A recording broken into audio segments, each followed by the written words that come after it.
How do we defeat the left for good? Is that even possible? And what do we mean when we say the left? Last episode, we talked about why Charlie Kirk's death has in fact changed everything, but we were very specific. It wasn't just his murder. It was the left's response to his murder.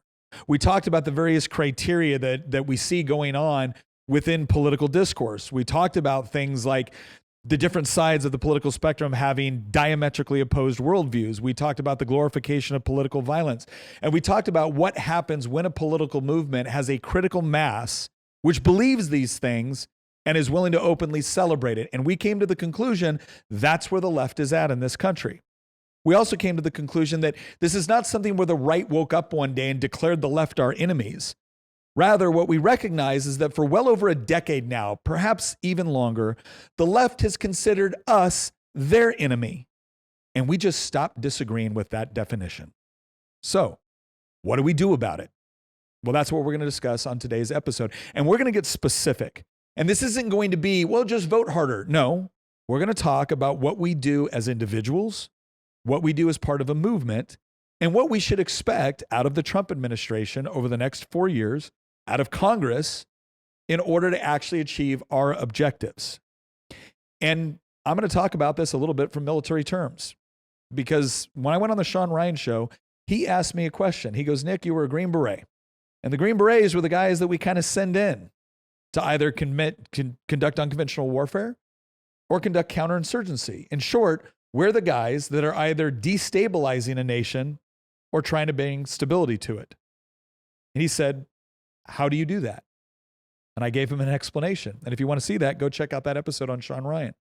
But today, I'm going to go a little bit more into what has happened in our own country and how we reverse the various trends that have taken place and get to a place where we can have civil disagreements with one another. But that sort of society requires some sort of shared commitment to fundamental principles which doesn't currently exist. All of that coming up on this episode of Making the Argument. I am your host, Nick Freitas. With me in the studio, my beautiful bride, Tina, Queen of the Bees. Hello, everyone. Sporting her cowgirl boots. Right. And then, of course, we have our resident historian, our political prognosticator, the Oracle of Virginia, Christian Hines. How are you doing, Christian? Sporting my flannel. He's always I'm always flirting his freezing, flannel. so We're gonna make everyone get cowboy boots at some point. We're going to we're moving past the idea of you can just choose what footwear you want, and we're going to mandate it through central planning. So we're going that type of right wing. No more hey dudes. Yeah. Okay.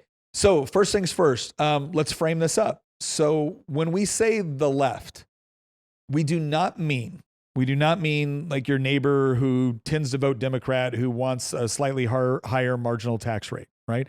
That person may be on the left when it comes to their political philosophy, but they're not a leftist, right? To give you a more kind of maybe a more open definition of this, Bill Maher is definitely on the left, but I wouldn't consider him a leftist in the sense of what we're talking about here.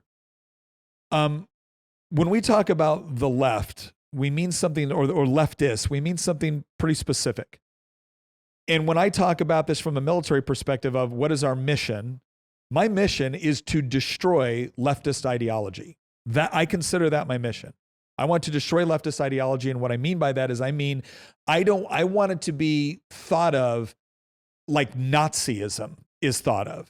I want it to be thought of as so morally and socially unacceptable that to call oneself a leftist is to voluntarily accept being ostracized by the rest of the country. Because I believe it is a very, very corrosive, degrading, and at its heart, evil ideology. But what do we mean by that? So Christian, let's talk a little bit about this because, again, it's not just free healthcare, right? That's not what we mean when we talk about leftism. It's not really just a set of policies. James Lindsay, your favorite person on the planet, you and James get along so well. But James Lindsay has probably done some of the best work actually articulating that no, leftism, this kind of wokeism, this woke ideology or woke consciousness as he describes it, is actually a secular religion. It's not just a moral philosophy, it's a secular religion. How would you agree with that statement? He's not the only one that's come to that conclusion. I know you don't want to give James credit. Well, I'm not going to, because he didn't come up with the term, but he has articulated this. Yes, he is one of many people that has articulated this. But no, I mean the left, as we think about it, is a secular religion. It has all the hallmarks of it. I would argue that it's what happens when you take Christianity and you actually strip Christ out of Christianity. I don't think it's. I want to give it that much credit, but I get what you're saying. Like the idea of wokeism being. I mean, there's subsegments of this theory. I mean, there's one theory that wokeism is a form of secular Protestantism. I've made that argument before. I know that some people would disagree, but the point is that it does function like a religion. It has all the hallmarks of it. It has its own rituals. It has its own dogmas. It has its own priestly caste, right? We've had other people who argue with Lindsay. Yarvin came up with this concept of the cathedral. He used religious, he used religious connotations when he was describing the institutions that they've colonized. So there's plenty of people that have kind of all come to this conclusion. And the reason for it is because of what you said earlier, that it's not like you're dealing with, oh, well, I want government-run healthcare or I want free college. You're dealing with a specific worldview that approaches history as it's moving towards an end goal, right? It's this view of, they call themselves progressives, right? It's this idea that we're progressing towards something. And what's that we're progressing towards? Endless liberation, right? Yeah. Total liberation of the individual. And they don't mean it in just like the libertarian sense. What they mean it by is you should be free from all unchosen obligations. Now, this is the distinction that John Rawls has between political liberalism and comprehensive liberalism. A liberal or a libertarian or a classical liberal would look at this and say, well, I support eliminating some unchosen obligations. They would say the tyranny of the king, right? Or an oppressive tyrant. Or a tyrannical authoritarian government.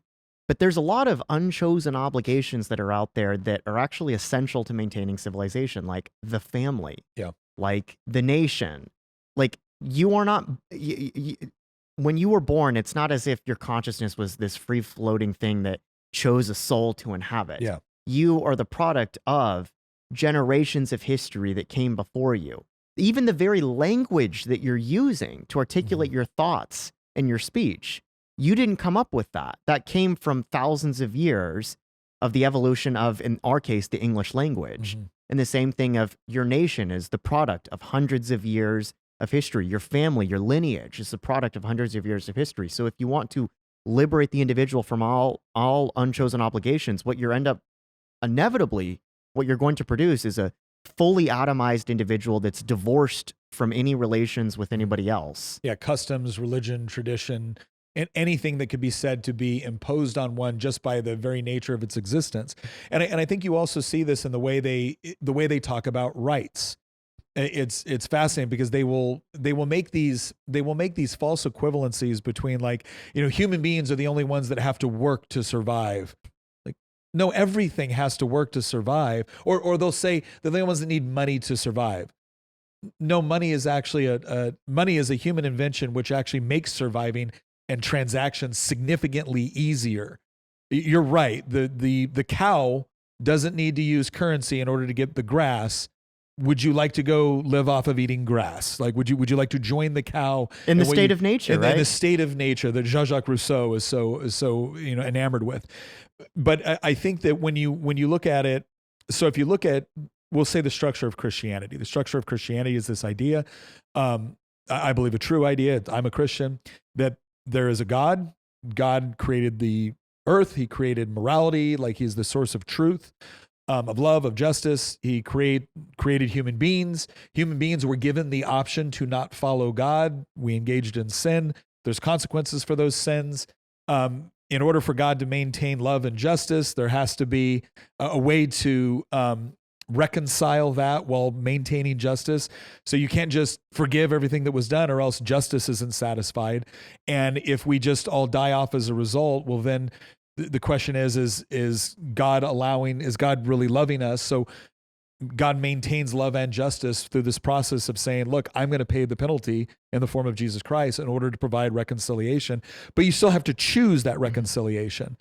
And so when you look at all of these things, there's this whether you believe it or not, there's a very coherent and logical thought process within this idea of Christianity and Christian faith. And then God also commands us to do things. Like we are commanded to see other people as made in the image of God. And so there's this inherent dignity which exists as a result of being created in the image of God. But not all actions are dignified. Not all actions are moral, right? There's sinful actions and then there's righteous actions.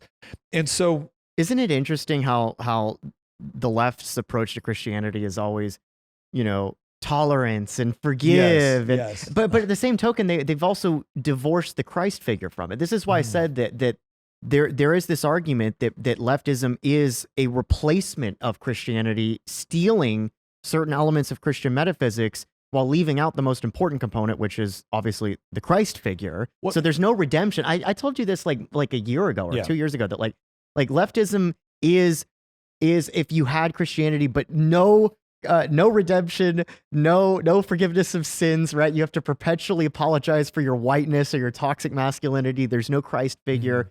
And we've taken all of this, all of these moral frameworks, the universal application of it, but we've divorced it from the morality through which you're supposed to be applying it. So what it creates is this like suicidally empathetic.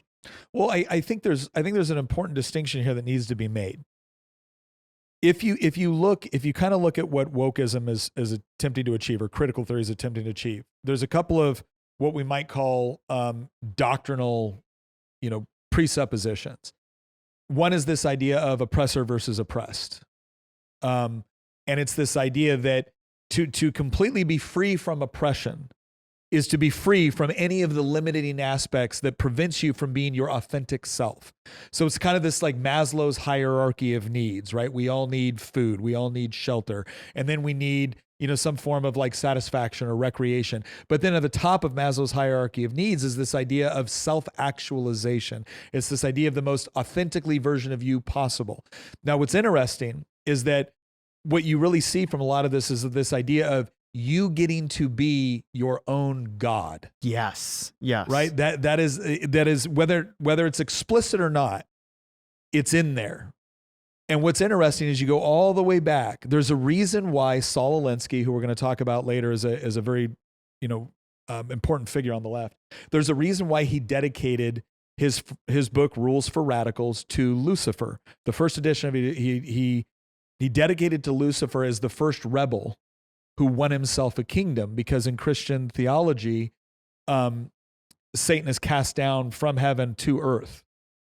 But what's interesting is if you look at how sin entered humanity, it all started with a question that Satan asked to Eve.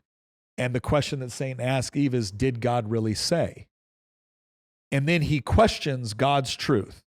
He says, well, God gave you one truth claim, and then Satan gives you another truth claim in the garden. And that truth claim is, for on the day you will eat, you will become like God, knowing the difference between good and evil. And so what does Satan do? Satan is giving a form of self-actualization.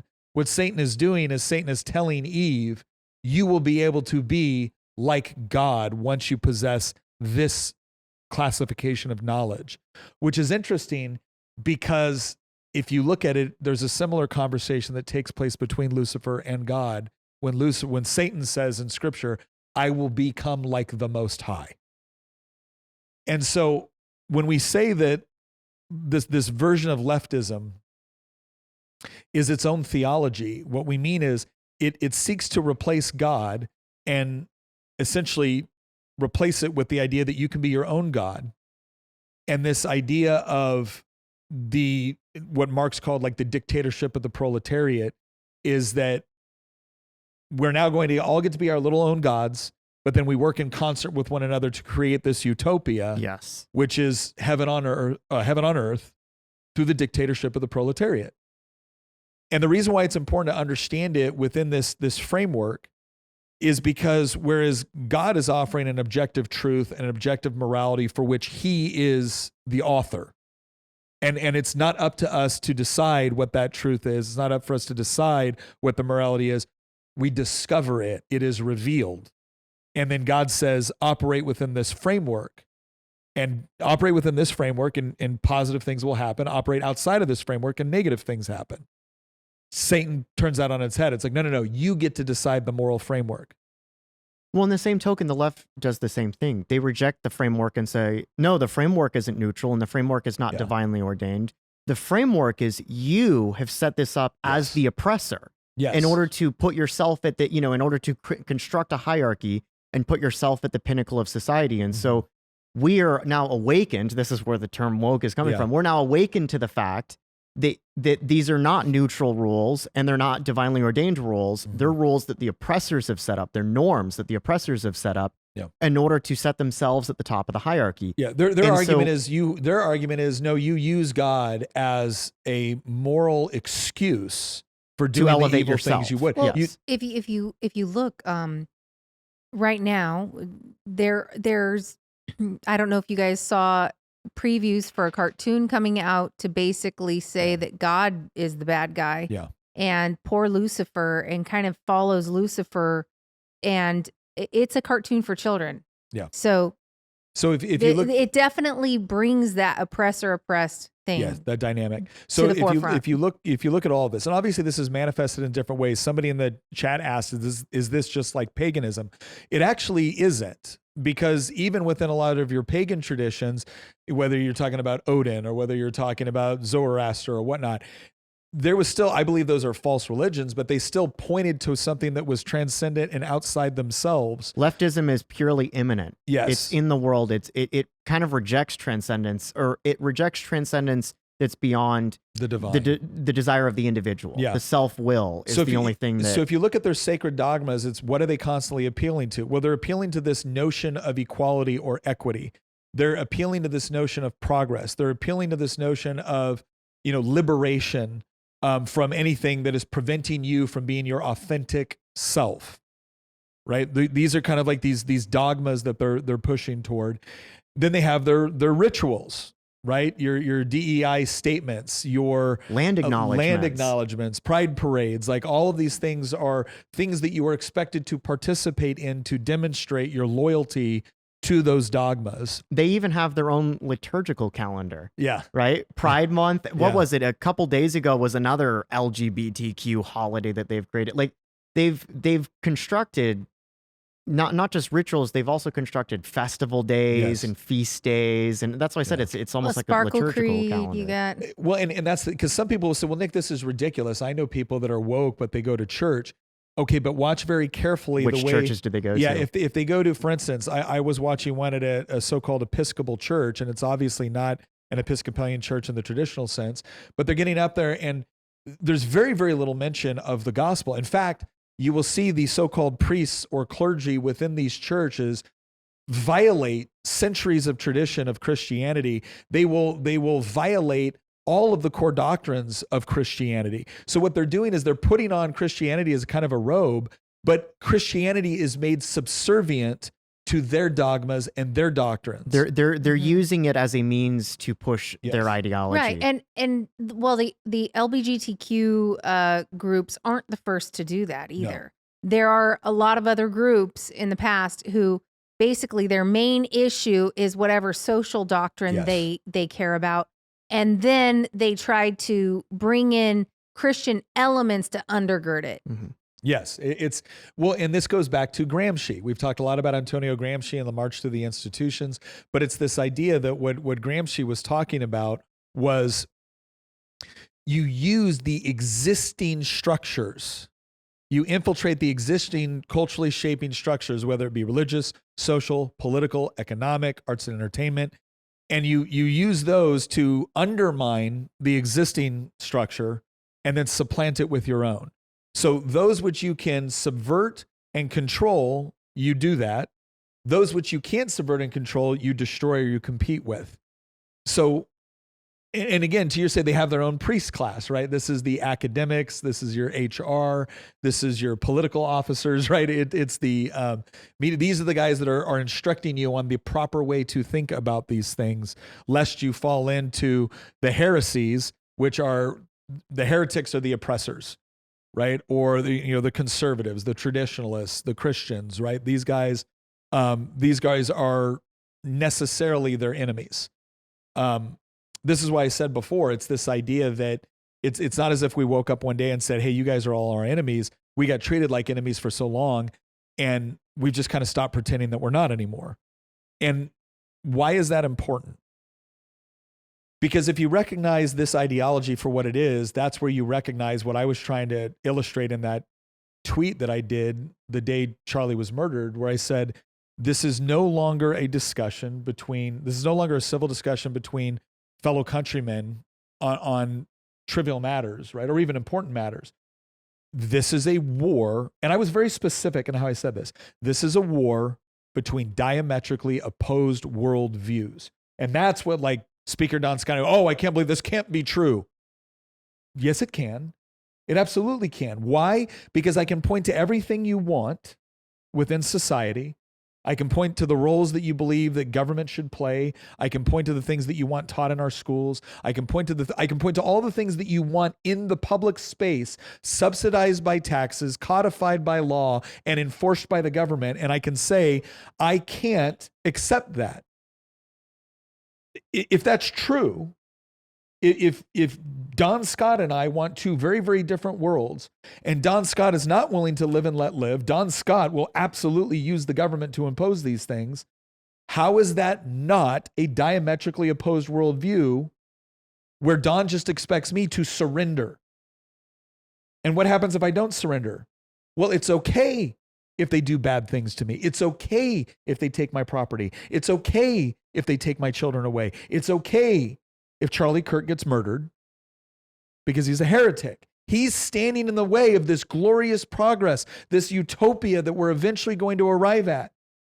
Now, Don Scott is smart enough to say, well, we're not going to say that out loud. And of course, we want this to happen eventually over time through various legal processes. But there's no question that that's what they're going toward. And there's no question that there is no room for me to live differently than what they insist upon. Well, how do we know that? Well, in the areas where the left, as we've just described it, has been allowed to govern, to control social, political, religious, to the extent that they allow religious institutions to exist, what has happened? Were there a bunch of people in the Soviet Union? For instance, I brought this up several times. There have been numerous attempts within the United States for people to set up secular atheist communes. Secular atheist communist environments where they're all free to come and go as they please, and they rule things democratically, but they operate as essentially Marxist communes or some version of socialist communes. And what happens to them? Well, they all fail. Well, why do they fail? Well, because they're subverted by capitalist intrigue. The government doesn't come in and shut down these communes. They're allowed to act. They're allowed to operate. Now, here's what I want you to do. I want you to show me the capitalist Christian communes that are allowed to exist within Soviet-style governments. Oh, they're not. They're considered subversives and enemies of the state. They're either sent to labor camps or they're killed. So let's be very, very clear here. Within the Christian market-based economy civilizations, we allow for communists, secular atheist communists, to attempt to live out their ideology free from government oppression. But the reverse does not happen in those societies for which the left controls the means of power. That's why they're diametrically opposed, and that's why one side will win and one side will lose. That's it. I'm sorry. That's how it's going to be.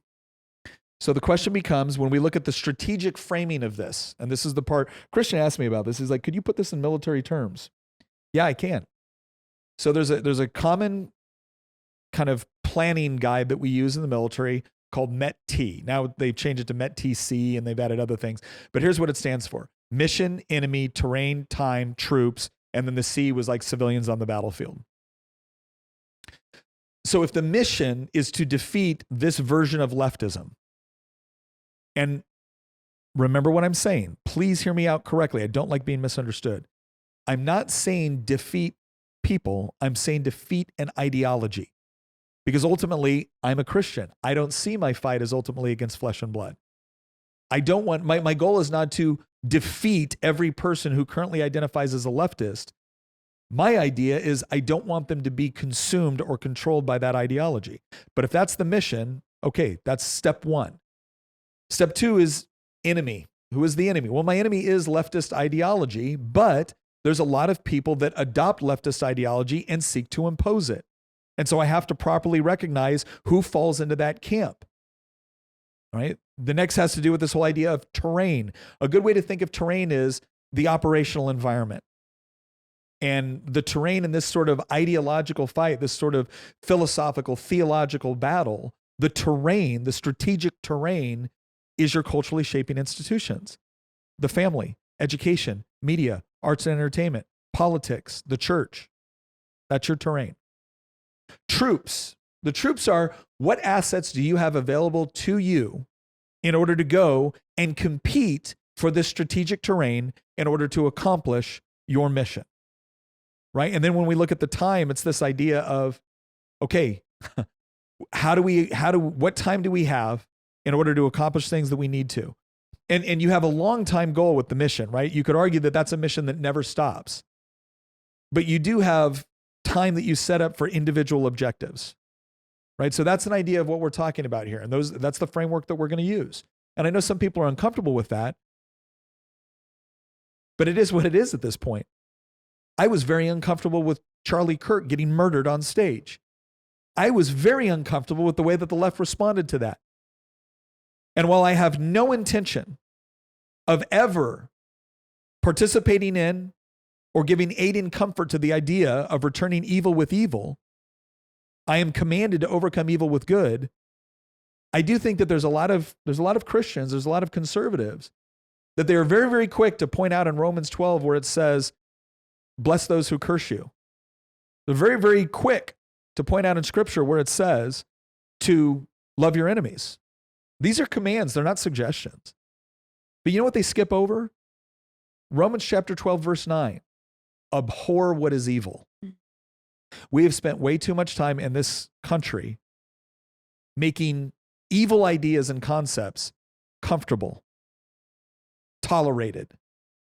And I'm not doing it anymore. And I'm not doing it because I'm mean. I'm doing it because I honestly and earnestly believe that these concepts and ideas harm people. And so that's what I'm going to do. I'm going to fight to overcome evil with good, but I'm going to abhor evil because it destroys the very thing I'm trying to save, which is people. Okay. Now, that was pretty heavy. So, of course, I'll use that heavy moment to segue into True Classic. True Classic has been a great sponsor of this show, and I love what they produce. I love what they create. I'm actually wearing a green True Classic t-shirt right now. I know I wear a lot of blue. I wear a lot of black t-shirts. I like, those are kind of my colors. And my wife was like, baby, we need to diversify a little bit. And that's a good thing because True Classic has a wide array. They have a very, very broad color spectrum that you can utilize so you can find something that fits you right and looks great. I'm going to encourage you all, go to trueclassic.com. You can use my code Nick, trueclassic.com/Nick. That lets True Classic know that we're the ones that sent you there, and you can find a whole array of gear that you were just going to love to wear, right? That's t-shirts, it's the button downs, they got jeans, they got shorts, they got activewear, they got fitness gear. I love my True Classic t-shirts and shorts for the gym because we all know this. When you're going to the gym and you're working out, if you're wearing something baggy and it just makes you feel uncomfortable, you don't get to see the results, man. You want to see the results. But when you're at that gym and you get that pump on and all of a sudden, like your arm's filling up that shirt, you're feeling pretty good about yourself. You know what you do? You go to the gym the next day, right? You keep going back. So trueclassic.com/Nick, go over there, let them know that you appreciate not just what they make, but you appreciate them supporting this show. And if you don't got time to order online or you're out and about, you can also find True Classic at stores like Target and Costco. Go check them out, trueclassic.com/Nick. Okay, now we're going to get into We're going to use this concept of mission, enemy, terrain, time, troops. And if you're uncomfortable with this, let me remind you something. They've used the model against us. They have used the model against us. And if you don't believe that, we're going to share you some quotes. Right? So when we look at the key terrain, the things I mentioned before, the individual, the family, education, media, arts, entertainment, politics, all of that stuff, right? we're going to show you things that the left has been saying, not just in the last 10 years, right? We're going to show you this line that connects all the way back to Karl Marx, that connects back to Antonio Gramsci and the long march through the institutions, which we've talked about before. So Christian, take us away a little bit on this whole idea of Gramsci's cultural hegemony. Yeah, so we did an episode not too long ago, actually, on this topic, and we titled it something along the lines of the most dangerous Marxists you've never heard of. Well, hopefully a lot more people on the right have heard of Gramsci over the last year, certainly over the last couple of weeks. Antonio Gramsci was an Italian Marxist who effectively more or less tried to overthrow the government of Italy around the same time of the revolutions that were taking place after World War I. He didn't literally do it, but he was certainly the leadership. He was the head of the Italian Communist Party. And he ended up losing out in the power struggle to Mussolini. And so instead of becoming a communist state, Italy became a fascist state. And when Mussolini took over, he threw Antonio Gramsci in prison.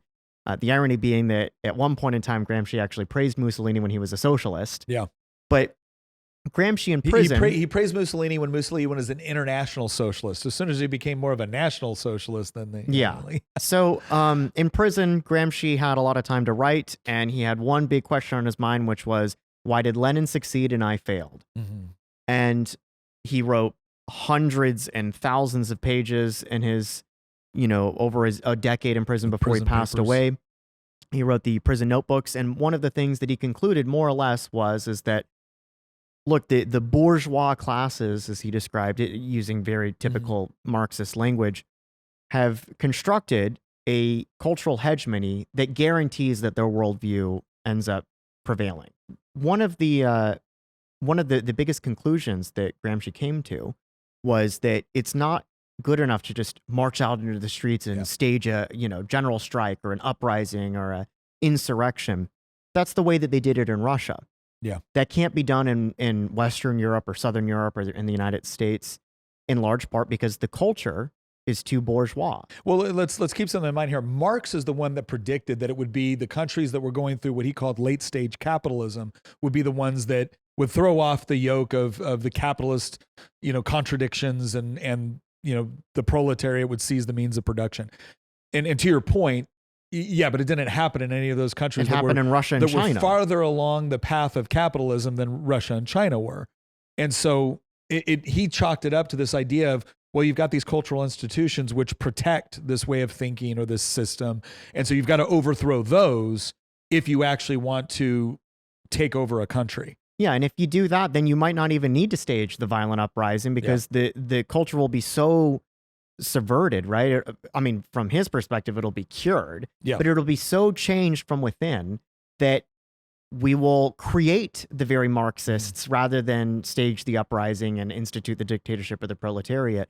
And, subsequent left-wing political activists and Marxists ran with that. Eventually, by the time you get to the 1960s, Rudi Dutschke in West Germany came to a very similar conclusion, and he's the one that took Gramsci's writings and coined the term long march through the institutions. We associate that with Gramsci, but Gramsci never actually used that exact language. That came out of Dutschke. But I mean, again, he was pulling straight from Gramsci. Well, he was pulling straight from Gramsci and from Mao because the Long March is a reference to what Mao did when he was fighting the. But instead of you staging a guerrilla uprising, right, where you're getting this people's war, where you're getting the peasants that are in the fields taking up rifles to overthrow the whole countryside surrounds the city and everything. Yeah. He's saying you're going to do it through the universities. Yeah. You're going to do it through the press. And what's interesting is it wasn't just Western Marxists that adopted this way of thinking. The Soviet Union also, they had a thing called active measures. And Yuri Bezmenov talks about this because Yuri Bezmenov had kind of worked in Soviet media and he'd worked in conjunction with the KGB.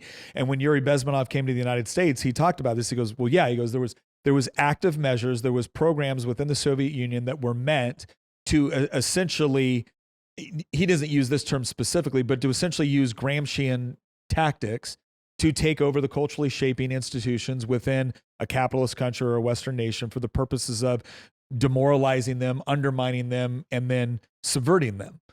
And so if you look at, okay, what was the mission? What's the mission of the left? Well, the mission of the left is to essentially overthrow the United States as it's been as it's been created. And as it was created predominantly on a Christian worldview with respect to our morality and ethics. That largely informed the structure of our government and the sort of like rights that we appreciate.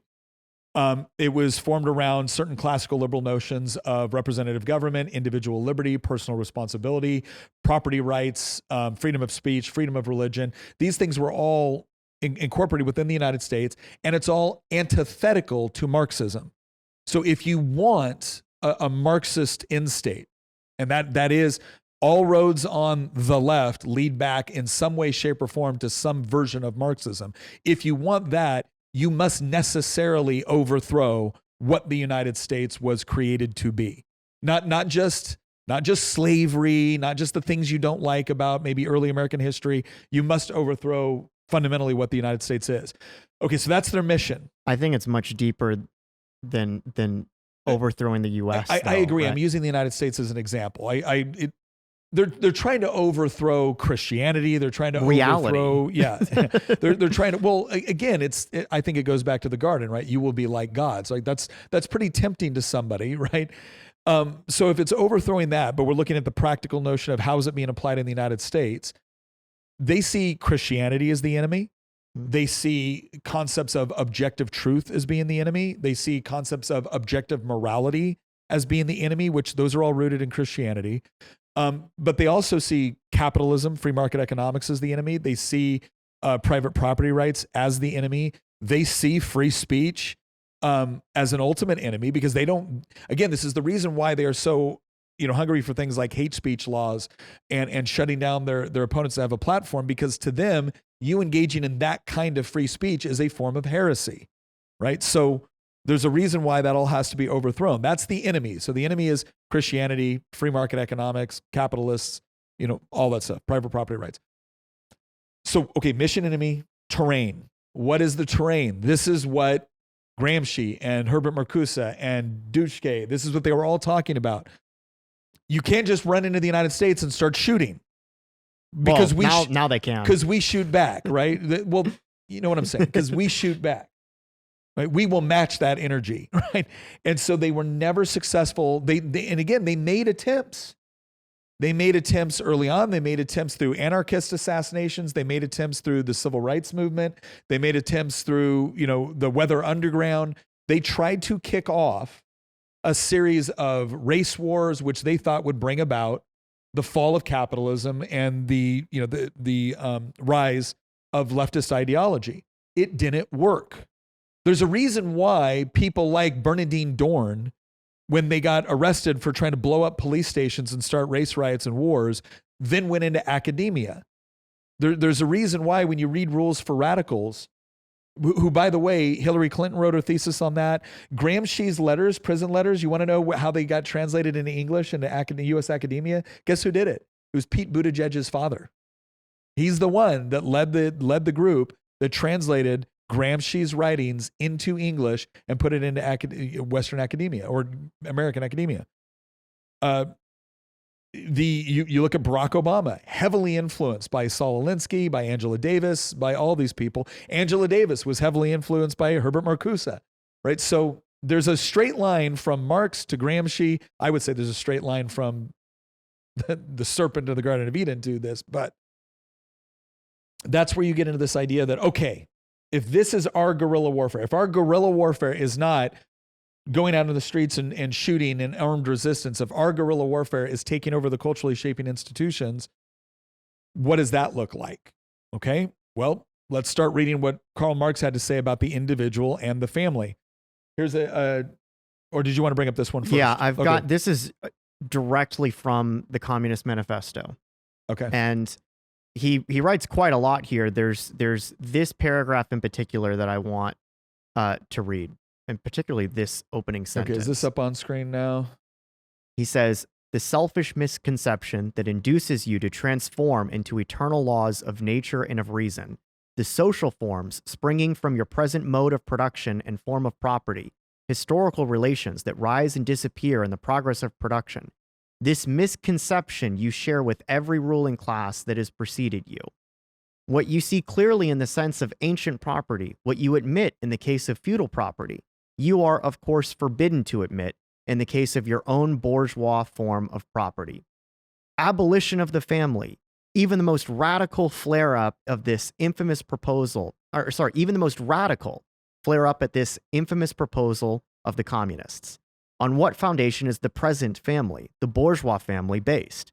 On capital, on private gain. It is completely developed form. This family exists only among the bourgeoisie. But this state of things finds its complement in the practical absence of the family among the proletarians, in the public prostitution. The bourgeois family will vanish, as a matter of course, when its complement vanishes, and both will vanish with the vanishing of capital. Now, there's a lot to unpack there. Yeah. The biggest thing that I want you, and when I say you, I mean the audience, to get out of this is kind of the opening here, where he says, the selfish misconception that induces you to transform into eternal laws of nature and of reason, social forms spring from your present mode of production and form of property. What he's getting at is that what you say is eternal and true is actually a social construct, is not neutral, is not transcendent, is not objective. Mm-hmm. You see how somebody like Gramsci can read this and eventually come to his conclusions, even if he thinks Marx is wrong about necessarily the time or place or the mechanism through which he gets his way. Somebody like Gramsci can read something like that and be like, yeah, there's no such thing as neutral, which also means if neutrality is a lie, things that you might think are just neutral, just in the world, just naturally existing, are also a lie. The family is a lie. Well, the family, I mean, Marx goes on. Especially the bourgeois conception of the family. Marx goes, and really, there was a lot of attacks on the traditional family. You actually saw this within BLM. BLM, they proudly call themselves Maoists, but it was this idea that the family is a tool of oppression. And when Marx broke this out, and when Marx was trying to appeal to a broad audience here, he looked at it from a couple different things. He thought it was a tool of oppression on men versus women.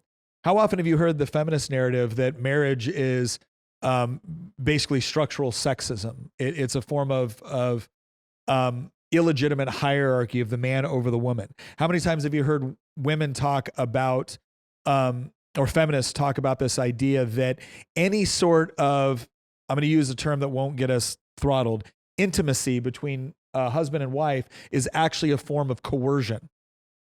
Right? This comes from Marx. They didn't just come up with this one day. This comes from Marx. Because if you accept this version of the family, that family is not this very strong, very natural, God-ordained unit, that instead it is simply a tool of the oppressors to perpetuate their oppression and to perpetuate capitalism, well, then of course you have a moral obligation to fight against the family, to dismantle the family, to destroy the institutions which elevate the family as an integral part of society. Right? Now, again, from our worldview, we see the family as being essential. The family is, again, we see it as natural, we see it as biblical. Even the people who don't share Christianity see it as a very, very natural process. Like, obviously, whether you chalk it up to God or evolution or whatever, everybody is able to see there must be something going on here. When a man and a woman can come together and create another little human being, what are we supposed to do with that? And the traditional approach to this, and certainly the Christian approach to this, has been, well, because there's a framework. There's a biological and moral framework that exists between man and woman, husband and wife, mother and father. And that is the best system for raising up children to be able to continue on this moral framework, this biological moral framework. It appears that this tactic, this whole frame up of this tactic appears to do the best against individuals who have the broken down family. Mm-hmm. As soon as they've been able to break down the family, success is like within reach for them. Mm-hmm. It's a lot easier to conquer an atomized and isolated, defenseless individual than a group of people. Right? If you have to fight 1,000 men, are you going to fight them at once, or are you going to fight them one by one? Well, and I can't help but to see the correlation here. We did an episode a long time ago about predators and the fact that they actually interviewed this absolute monster of a predator. And he said that he looks for a household that has no father. Yeah. and because he knows he can gain entrance there. And that is just it. This tactic is predatory in the exact same way. But here's the important thing to realize. Because again, you say this, oh, it's predatory. They're trying to destroy the family. They're trying to do all these other things. And everybody who's watching this going, I got some friends of mine that are Democrats and they're a loving family, or they're whatever. They don't look at it as I'm trying to destroy the family. They look at it as they're trying to liberate individuals from this oppressive system. Yes. If you look at it that way, then all of a sudden you see the moral justification they're using. And it's not like that other person is this evil person sitting here going, wait a second, sitting here going, ooh, yeah, I'm going to break the, it's like, no.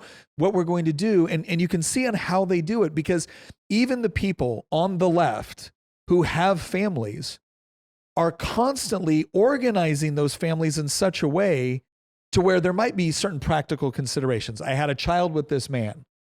But then they're constantly looking for new ways to either separate the child from the family with respect to its education, with the child's education. They're constantly looking for ways for the state to be able to intervene and to be able to provide the necessary mechanisms for raising that child, whether it be food, whether it be shelter.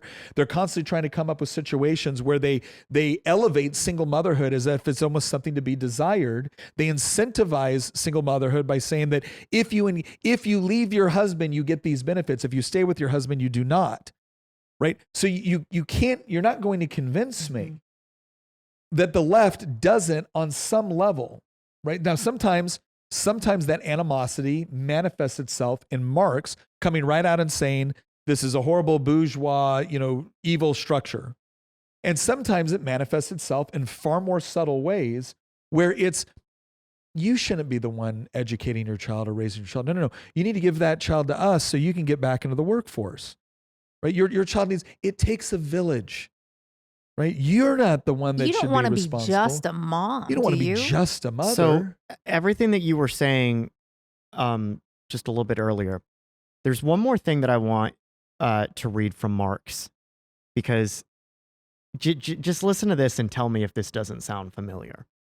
He continues here right off of where we left off earlier a few minutes ago, and he said, "Do you charge us with wanting to stop the exploitation of children by their parents?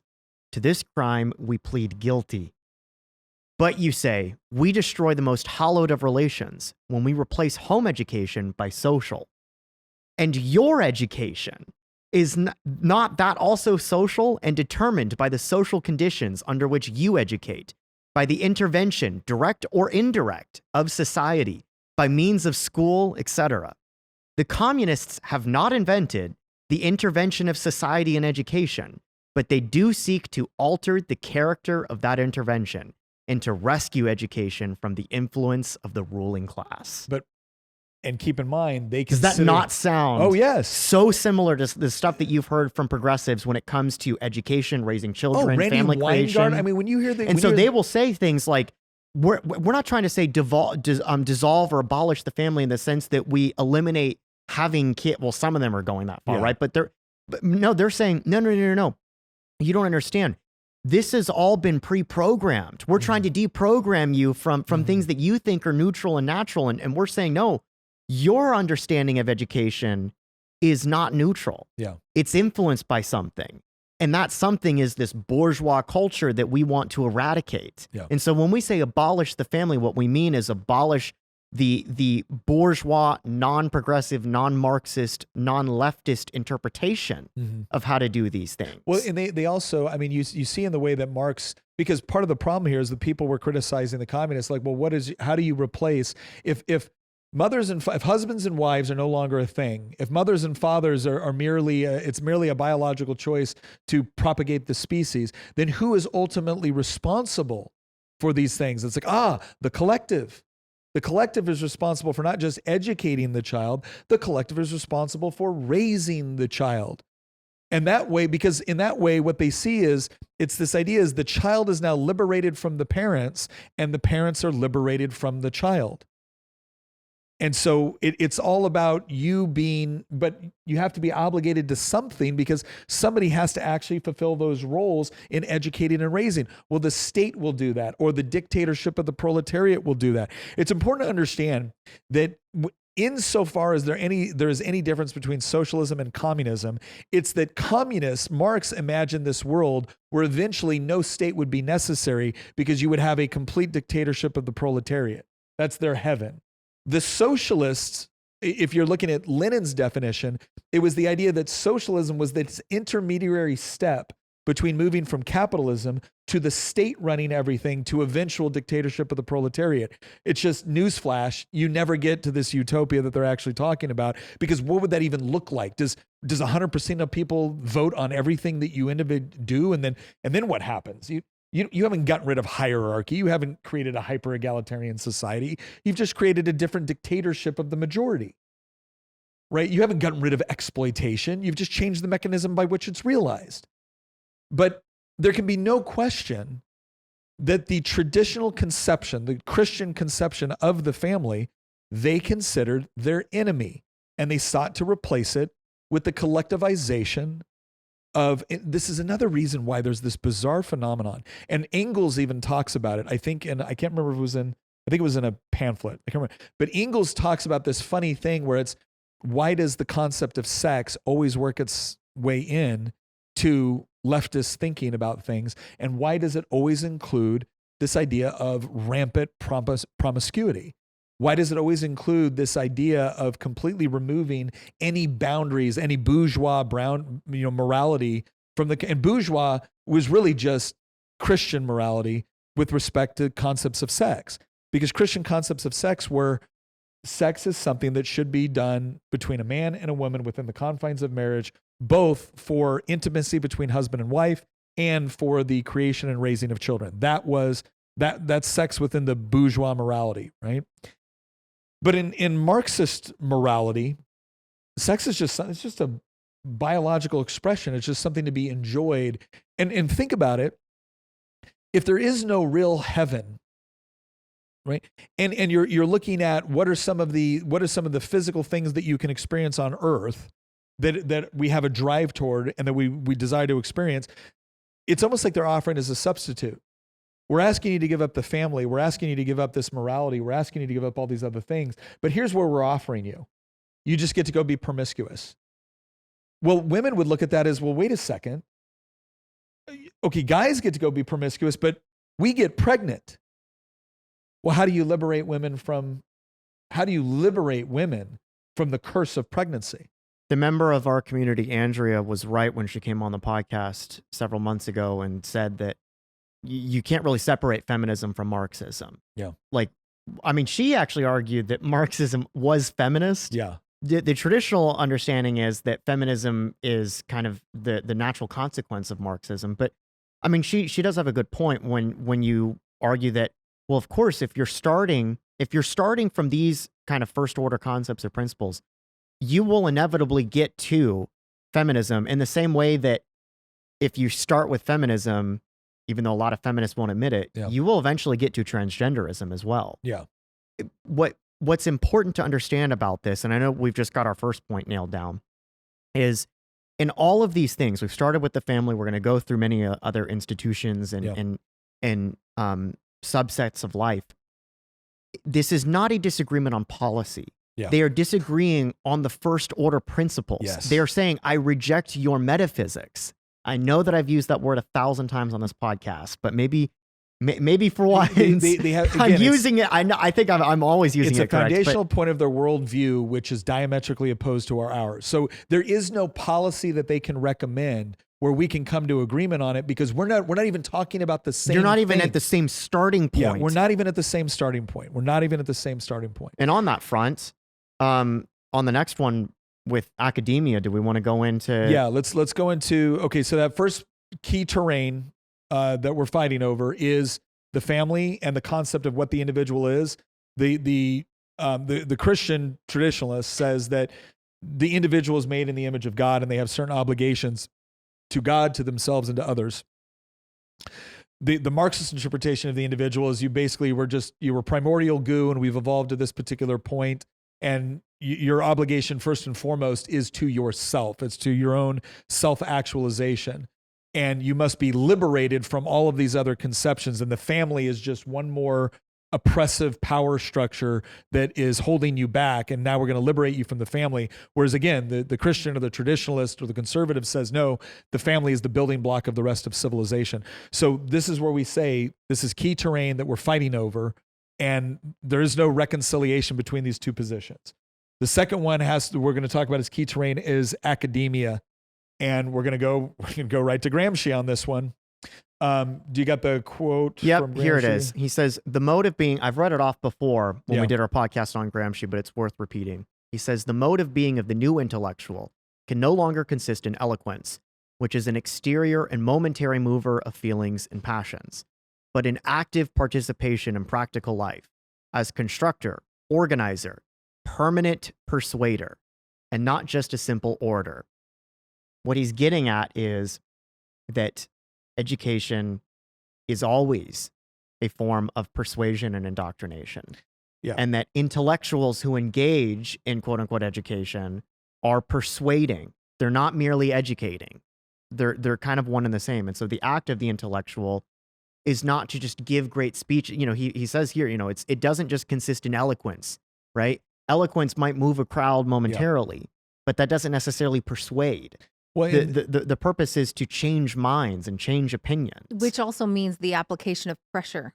This is also why people that come out of this school, I've got a quote here from this guy, Henry Giraud, who's also a Marxist, coming straight out of this same school. He says, those arguing that education should be neutral are really arguing for a version of education in which nobody is accountable. There's a trend here. I showed it with Marx. Well, I want to read shown another it quote with Gramsci. I want to read another quote with Henry Giraud, because this one, I think, education must be understood as a site of struggle where students are taught to question the cultural and economic forces of capitalism that normalize inequality and to challenge the traditional hierarchies that sustain them. Well, again, we just got through one of those traditional hierarchies, which was the family itself. Paulo Freire, who is one of the most influential people in academia, he wrote Critical Pedagogy, or Pedagogy of the Oppressed. Education either functions as an instrument which is used to facilitate integration of the younger generation into the logic of the present system and bring about conformity, or it becomes the practice of freedom, the means by which men and women deal critically and creatively with reality and discover how to participate in the transformation of the world. And again, for Paulo Freire, that was all about critical theory. So again, once again, rooted in various versions of Marx. Bell Hooks, that was her pen name. The classroom remains the most radical space of possibility in the academy. It should be a place where we confront and dismantle the values of domination, capitalism, patriarchy, and white supremacy that underpin traditional family structures and social norms. This was in her book, Teaching to Transgress. Education is the Practice of Freedom. So understand, they're using these words freedom, but in their world, it's liberation from what you said, reality. It's not just liberation from government oppression. It's liberation from all of these various norms or traditions or customs or religions which inhibit you from being what cultural Marxism says you should be. In many cases, state intervention is actually necessary to achieve the freedom. Yes. Right? You can't have the fully sovereign individual, self-actualized, floating bundle of rights without the state providing the necessary means and material conditions in order for you to achieve your freedom, in order for you to achieve your self-actualization. Yeah. And so they're using a lot of the same language that like classical liberals or libertarians might use, sometimes even conservatives might use, but the application in many of these terms like liberation and justice and freedom, these are all terms that the left uses. You hear them all the time, but they mean it in a very different way. Oh, absolutely. When you're talking to a libertarian or a classical liberal, usually they refer to freedom in the sense of freedom from oppression from government forces or coercive forces outside of, what you've chosen. So, and they mean it as freedom to achieve what I want, but when using the state to allow me to do it. Well, that, and the left also tends to seem to use these terms as a rebellion, not just against government control, but against actual structures of what is, whether it be scientific, whether it's God, the family, or anything else. It's let's tear out all of the structures that exist so that we can then free flow find our way differently. I mean, one one thing I saw a while back, they did a quote study where this guy was locked in, with no light or anything at the base of some kind of a cavern or something with no light at all. Mm-hmm. And what they observed is that his sleep patterns changed to where he would be awake for a 24-hour period and then sleep for a 24-hour period. Much weird, very weird. And they said, "Oh, well, perhaps this is how the human body's really supposed to be."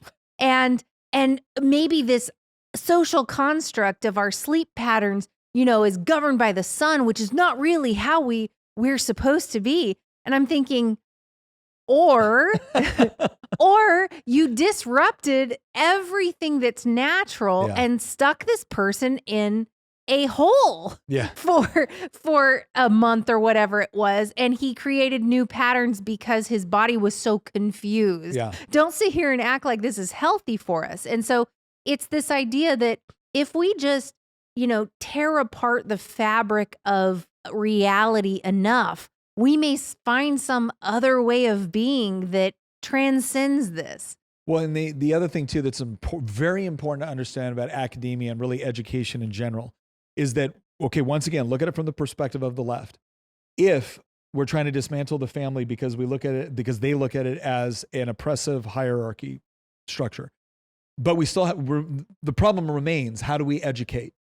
Well, then you educate through the state. You educate through the collective. Well, then as soon as I can get the child out of your hands, because if I'm operating, if the key terrain is education, and if I'm operating in an environment that has not adopted Marxism, then how do I get you to give me your child? How do I get you to give me your child so that I can educate them in a way that is the opposite or different from the way that you would educate them? Well, I have to set up systems that entice you to do so. If I can't take your child and we don't operate in an environment where I can, then I have to create conditions whereby it makes sense to you to hand over your child. Now, there's going to be a lot of people look at that and be like, Nick, that's ridiculous. My teacher, when I was growing up in elementary school in the 1980s, wasn't a Marxist trying to they were just teaching me math and reading. Sure. Why? Because there is a use case. There is a logical argument within a market economy to say, I'm going to outsource certain responsibilities for teaching to a different entity, to someone that is specialized within this field, right? There's a perfectly logical and reasonable explanation for that. However, if you are a Marxist, if you are someone that believes in dismantling the family, if you are someone that believes that education is a tool in order to equip future generations to believe other things, where would you go to do that? Well, the first wave of people that did it in higher education. Because if you want to teach in a public school in the United States, in fact, if you want to teach in most schools in the United States, what is required of you? Oh, a degree. You have to have a degree. Well, if you have to get this degree and you want to teach, well, where are you going to go to get? Well, you're going to get a teaching degree. Well, okay, so what is the most liberal Marxist element of just about any college university? Is it the economics department or is it the education department? Is it the studies departments? You think that's by accident? No, it's because if this is your mission, if your mission is to seize this key terrain, then I'm going to go into academia and then I'm looking at it going, well, gosh, how do I staff every single public school with X, Y? That's impossible. Well, what if I can control the credentialing? Now, if I can be the one that is controlling the teaching degrees from the universities for which most people go to get their teaching degrees, well, now I can infuse critical pedagogy and I can make it mandatory as a part of getting your degree. And keep them there as long as possible by adding extra classes that aren't even a part of what you want to teach, adding those classes so they could keep you there as long as possible. So the way to think about this, again, from a strategic standpoint, the way to think about this is not everybody that wants to be as a teacher is a Marxist. That's obviously untrue. The way to think of it is not every single school was designed by Marxists to do Marxist indoctrination. That's not true. The way to think about it is certain institutions and professions exist. Those institutions and professions exists to perform certain functions. If I have an objective and I want to educate children, then if I go into those institutions and professions, I can maximize the impact of carrying out what I believe is an incredibly moral and noble purpose of teaching future generations to throw off the shackles of these bourgeois family structures, of this bourgeois morality, of this culture which elevates the oppressor above the oppressed. Now, ask yourself honestly. Don't ask yourself, does every school teach this? Don't ask yourself if every teacher teaches this. Ask yourself this one very important question. From the time you were in elementary school to now, have you seen a significant trend in one direction? If the answer to that is yes, and I am telling you it is yes because I served on the education committee for 4 years in the Virginia House of Delegates and constantly had these issues brought before us. If the answer to that is yes, well, then you have to come to the conclusion that what Gramsci was talking about, what Freire was talking about, what all these other people were talking about, they took seriously and looked at academia and education as the way to educate children to believe something that their parents did not. And that leads us into the next area that we're going to talk, the next piece of key terrain, arts and entertainment.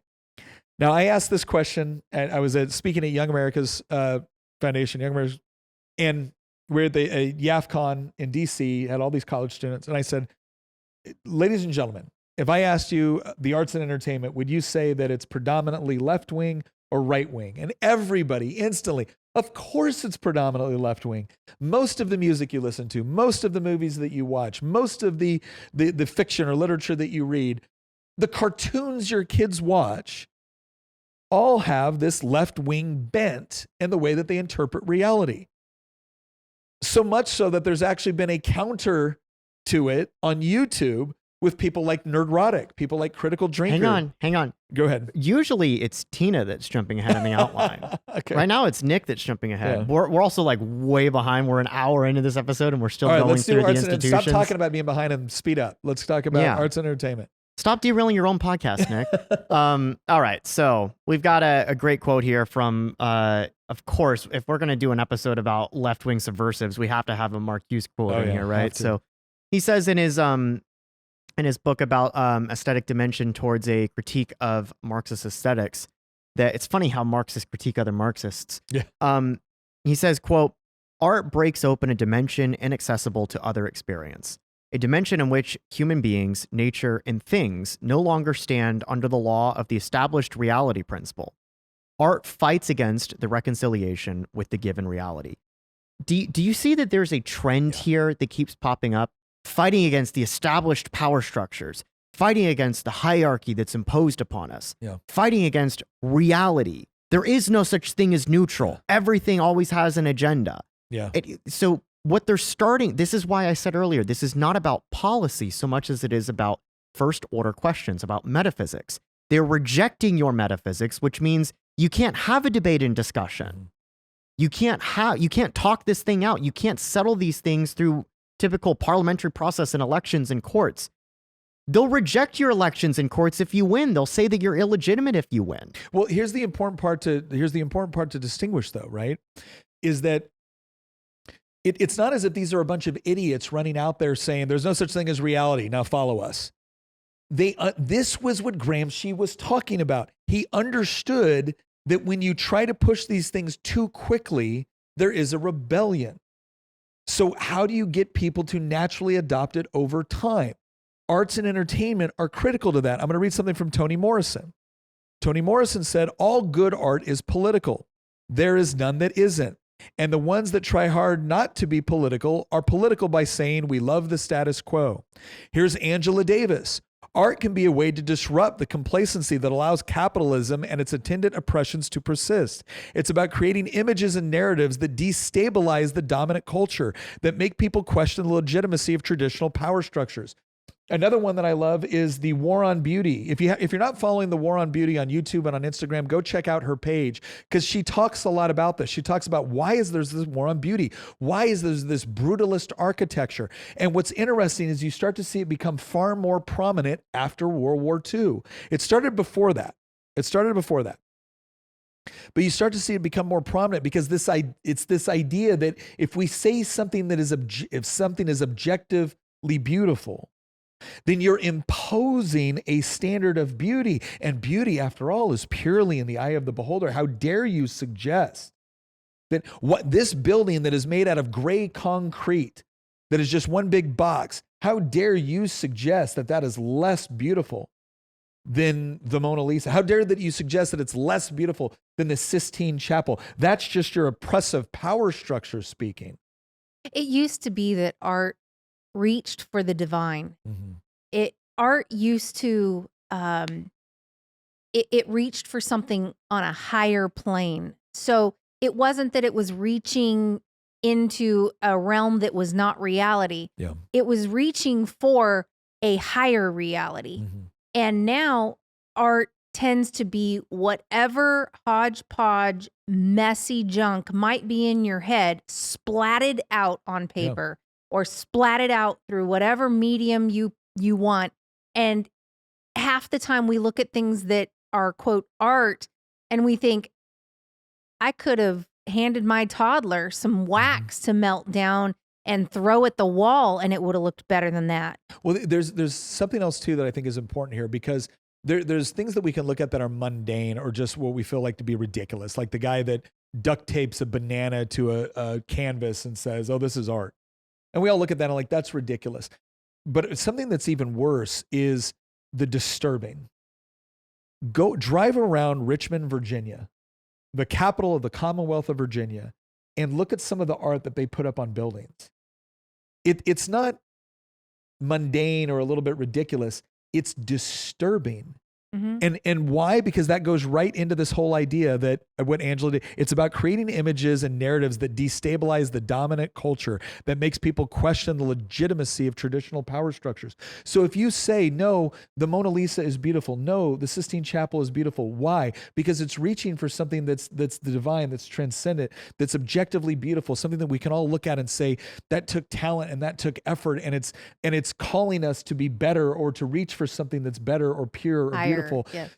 Well, then that rejects that which doesn't fall into that category. And since that's not egalitarian, since that's not equitable, since this other thing cannot be as beautiful as this thing by your standards, which we must do is destroy the standards. So now I'm going to not just do something that's simple or mundane. I'm going to do something that's ugly and I'm going to call it beautiful. That and leaves you feeling unsettled and disturbed. That leaves you feeling unsettled. Something that disrupts your soul. Yeah. And when you feel that disruption, what they tell you is, yes, because what we're doing is we're liberating you from these power structures that caused you to think this way. But now we're going to allow you to think this new way. And this new way says that you shouldn't feel disturbed by this. You should feel encouraged. You should feel like this is every bit as beautiful, because there is no standard to appeal to. There's just the hyper-egalitarian world that we've created. And yet, something inside of us rebels against it. And the moment that we feel that rebellion, because they know it, they know you're going to feel that rebellion. The moment they feel it, they point it toward, it's the traditional hierarchies. All right, let's, of course, now we got to talk about the political realm. So how has the left argued for the political realm? And of course, we have to address rules for radicals, because this has been like the go-to agitator handbook for the left in this country since it was written.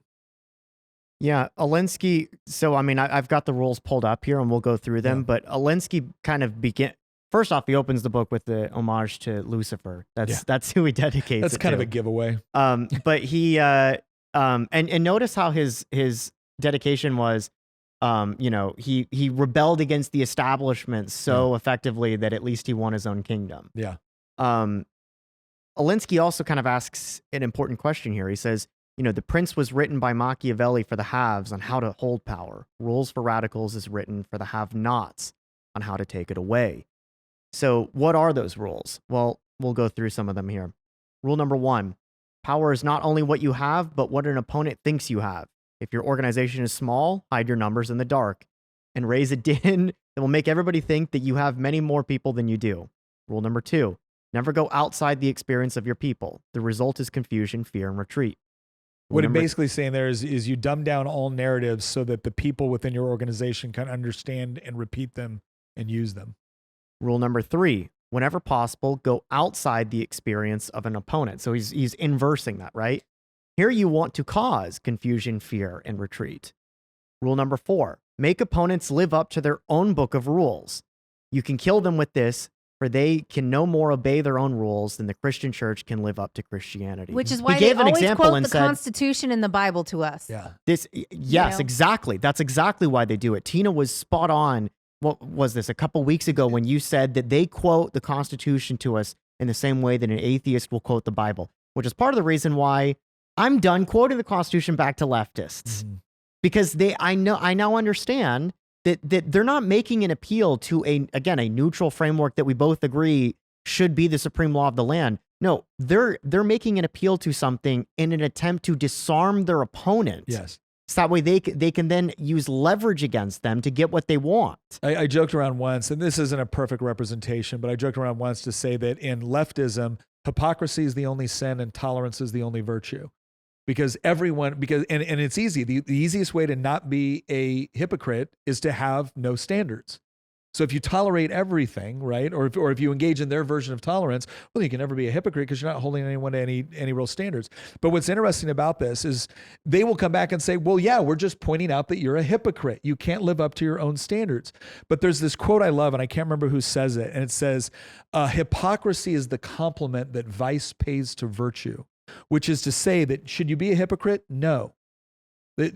Christianity warns us about it when Christ says, judge not lest you be judged, because you will be judged by the same measure in which you judge. Instead, you hypocrite, remove the log from your own eye so you can see more clearly to remove the speck from your neighbor's. It's not about do not judge. The moment you say you shouldn't judge, you've made a judgment call about judging, right? It doesn't work. Yeah, people love to just quote half of that scripture. But the important part here is the quote, hypocrisy is the compliment the vice pays to virtue, is to say that if the person that holds to no standards can easily mock and chide the person that does hold the standards. And if hypocrisy is the only measure by which you judge a human being, well, then everyone will fall short, provided they have standards.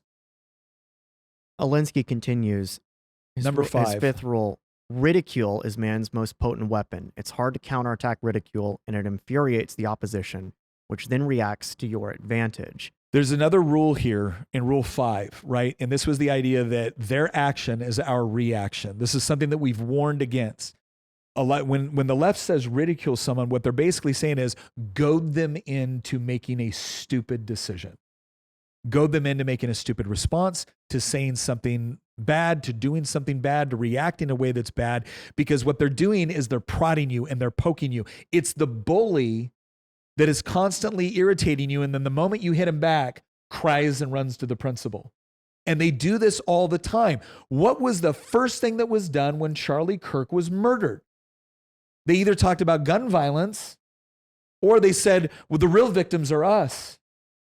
How's the right going to retaliate? I'm really worried about what's going to happen to us now. Yeah, there's no consideration for what happens to you, because you are only worthy of ridicule. Even though for years beforehand, they had some of their most prominent voices calling for this type of thing. I mean, some of them even, you guys saw the last episode, some of them even calling for exposing our pulsating guts to the world to show, they wanted the brutality. They want the gore against us. But the minute it happens to us, they all worry. Now they're so scared that we're going to do something. That's a tactic, and this goes into Rule 6. A good tactic is one your people enjoy. If your people aren't having a ball doing it, there is something very wrong with the tactic. Looting stores gets real popular when the left gets very, very upset. Yeah. Setting things on fire gets real popular when the left gets upset. Rule 7, a tactic that drags on for too long becomes a drag. Commitment may become ritualistic as people turn to other issues. Have you ever noticed how it's always the next thing? Yeah. The new current thing. Always the new current thing. There's always a new flag. There's always a new pronoun. There's always a new cause to be fighting for. Why? Because it's constantly maintaining something new for them to focus on. Rule 8, keep the pressure on. Use different tactics and actions and use all events of the period for your purpose. The major premise for tactics is the development of operations that will maintain a constant pressure upon the opposition.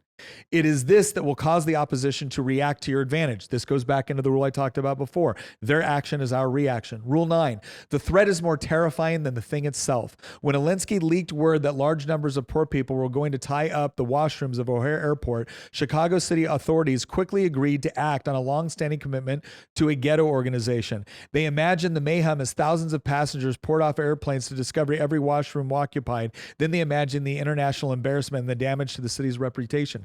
What he's basically saying here is the threat itself is sufficient. How many times has a company or a corporation or a school or an institution or a government caved from the mere threat of them doing something, the mere threat of a boycott, the mere threat of a riot? Right? It's again, when they make good on their promises once, they can threaten it 10 separate times without ever having any inclination of actually doing it. Rule 10, the price of a successful attack is a constructive alternative. Avoid being trapped in an opponent or an interviewer who says, okay, what would you do? This is him just warning that you've got to have some, and they're not very good at this, by the way. They're not very good at doing Rule 10. But it's always this idea of, what sort of alternative do they have?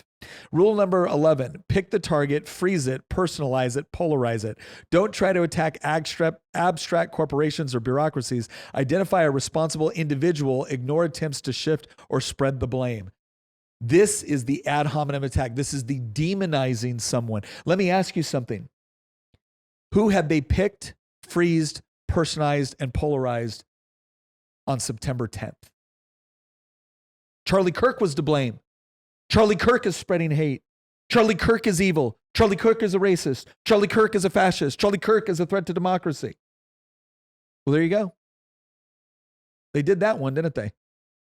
They nailed did, it. and they all dutifully followed all of those lines, even when everything coming out showed none of this stuff they were saying was true. It was all either pulled out of context, misrepresented, or even just fabricated. It didn't matter. They'll continue saying it. There's bad people on both sides. Like it's kind of like when everything happened in Charlottesville, and they continually, even to this day, say that Trump said there were good folks on both sides. And we all know that was not a correct quote. He was not talking about the people who did the bad things. The reason he was talking for that, about the argument itself over the monuments themselves. It had nothing to do with the actions that had taken place, but it didn't matter. They were able to pin it on him, and this is their tactic. You said they're not very good at rule number 10. However, I would say they are running somebody in Virginia right now who's excellent at rule number 10, and that's Abigail Spanberger. She refuses to ever get nailed down or pinned down on what she would do or what she believes on these things. It's always about flipping the script on that's what he the was other saying person. In Rule 10, if I read it right, was Rule 10 was have a constructive alternative. Pull it back. No, he says the exact opposite. Avoid being trapped by an opponent or interviewer who says, okay, what would you do? Got it. Yeah. No, it's avoid offering a constructive alternative. The price of a successctive attack is a constructive alternative. That's the price you pay for making a successful attack. And they are excellent at that. It's one of the reasons why every bill they ever bring is all wrapped in their good intentions. And there's no factual basis for what they say it will do. I remember having this really funny exchange, and it was, and it's amazing because it didn't even make a dent. But it was a delegate that brought a bill that was setting up a process whereby we were going to require corporations in Virginia to have a board that was essentially a DEI board. But then part of what the requirement was to include like transgender. And so I asked her the question on the floor. I said, I just want to make sure I understand this correctly. So if your bill passes, in the way you have it worded, then I could claim to be a black woman and I could satisfy the DEI requirements for that corporation. Is that correct? And her statement was, well, we don't think the corporations would do that. So let me see if I understand this correctly. You need to do this because the corporations are bad and are taking advantage of things, but this is something you don't think they'll take advantage of in order to meet the legal requirement. Right. And it's like, moving on. Like there's no, why? Because is it because I brought up something that was illogical? Like theoretically, I don't believe that there should be these sort of corporate boards. But if you want these corporate boards, I'm actually pointing out how your bill does the opposite of what you're trying to achieve. I'm actually helping you if you think about it, but it doesn't matter because it had nothing to do. It had nothing to do with actually achieving a certain practical result in reality beyond virtue signaling that we're the good guys and anybody who disagrees is the bad guys. And insofar as logic was helpful to that narrative, it would be used. And the moment logic became unhelpful to that narrative, it could be easily disregarded as a tool of the oppressor. I mean, and if you think I'm making this up, we brought it up before. We don't have it handy right now. But if you Google in there, attributes of whiteness as a poster that was put up at the Museum of African American History and the Smithsonian, attributes of whiteness. One of the things that you will see on there as an attribute of whiteness is the scientific method and linear thinking. Yep. Logic, right? The left said logic was an attribute of whiteness. Yeah, I don't think so. All right, let's go to, this other quote from Marcuse, because this is important. Liberating tolerance would mean intolerance against movements from the right and toleration of movements from the left. You also see this with kind of I think it's maybe somewhat of a perversion of Karl Popper's The Paradox of Tolerance. But essentially what it is the left is saying that their version of tolerance doesn't include tolerating your way of thinking. Your way of thinking is the very thing that they're trying to destroy. Why? Because it's the enemy. Once again, for everyone upset with me using military language to describe our strategy, I'm illustrating how they're using the same language to describe their strategy.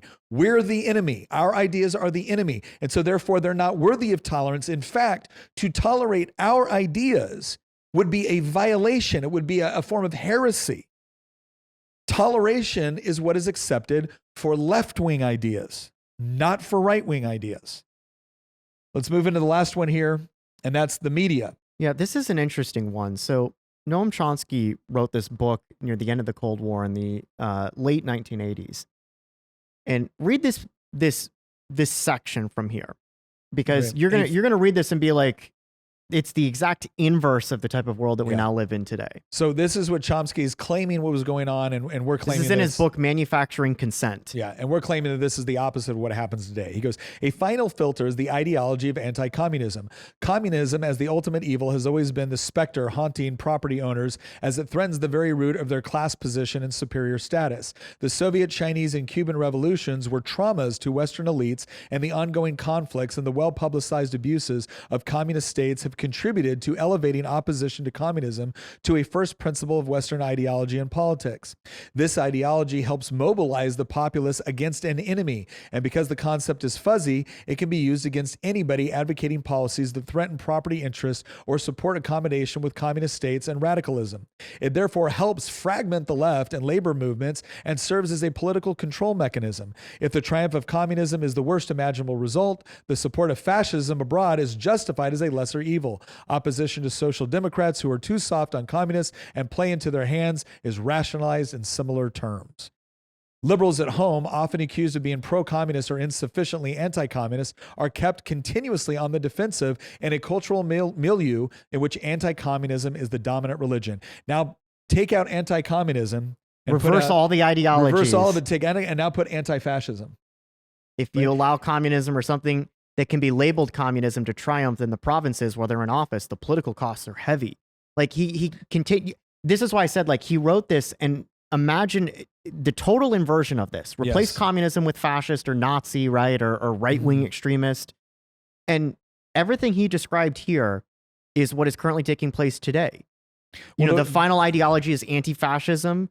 Fascism is the ultimate evil, threatens, our democracy. Yep. And so, therefore it fragments the right and right-wing movements and serves, or, we can say religious movements, and serves as a political control mechanism. If the triumph of fascism is the worst imaginable result, then support for communism or support for modern day gay race communism abroad is justified as a lesser evil. Opposition, it's a total inversion of where we currently live.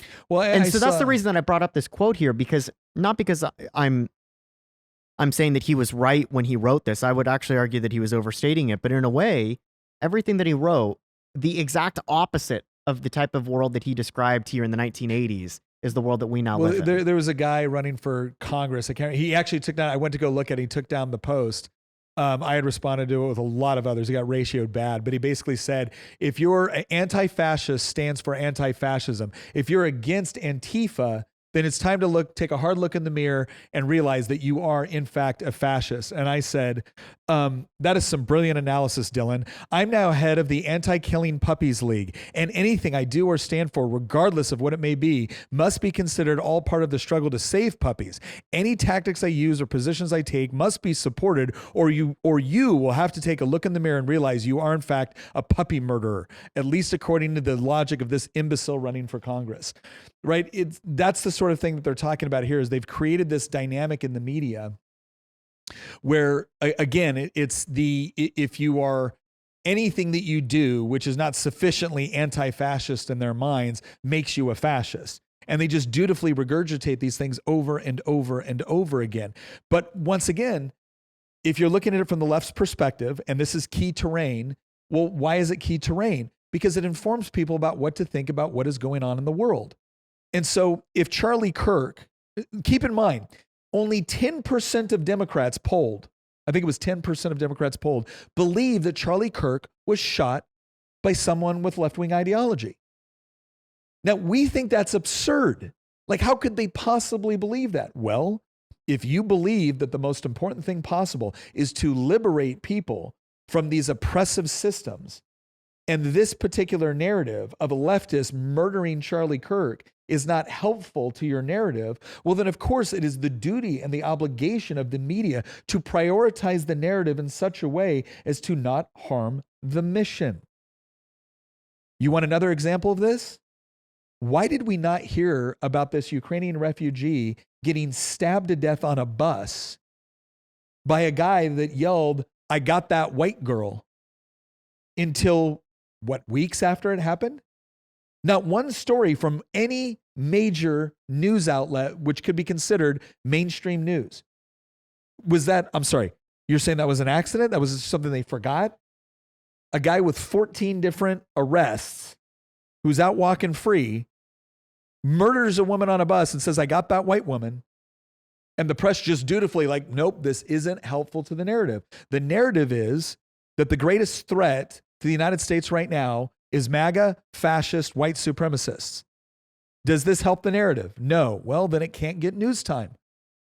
And they don't see that as immoral. We're sitting here going, wait, no, that's wrong because this was important news and you didn't share it. And they're like, well, the reason why you think it's important news is because it feeds into the power structure you're trying to support. But we're trying to dismantle that power structure. So here's some other news. Do you see how it actually makes sense? Provided that you accept their worldview. It makes no sense if you think that you're actually having a rational conversation with somebody that believes in objective truth or objective morality or just the laws of logic. But once you recognize that that's not what they value, not because they think they're evil, not because they think they're dutifully carrying out the objectives of evil, but because they think the power structure that you're utilizing is evil. And all we're saying is that if that's true, then yes, these two worldviews cannot peacefully coexist. One must win and one must lose. And now we're going to go through how we win. So what's the goal? Obviously winning. I will tell you right now, I talked about this at the beginning, but I'm saying it again. So you mean win an election? No. I want leftism to be seen with the same animosity, hatred, and as Nazism. I want people to look at leftism and say, this is an evil worldview. Any worldview that believes the things that Marx just talked about, that Angela Davis talked about, that Marcuse talked about, that Gramsci talked about, any worldview or ideology which seeks to achieve these things is one I seek to absolutely oppose. Now, notice what I said there. Not once did I say anybody who believes this needs to be destroyed. I actually believe in what I consider to be genuine liberation. I want to liberate people from this ideology which has captured their mind into believing that you can simply ignore objective truth, ignore objective reality. And guess what? The people that have been hurt the most by this, en masse, are actually not conservatives. It's them. When was the last time you saw a woke protest or a woke mob or people burning down a city and thought to yourself, wow, these look like really happy, well-adjusted people effectively engaging with the world as it is? That's not it at all. There's a reason why the most mentally tormented demographic in this country is liberal white women below the age of 29. You mean to tell me that you are living in the most feminist culture at the most feminist time in world history and you're more miserable than ever?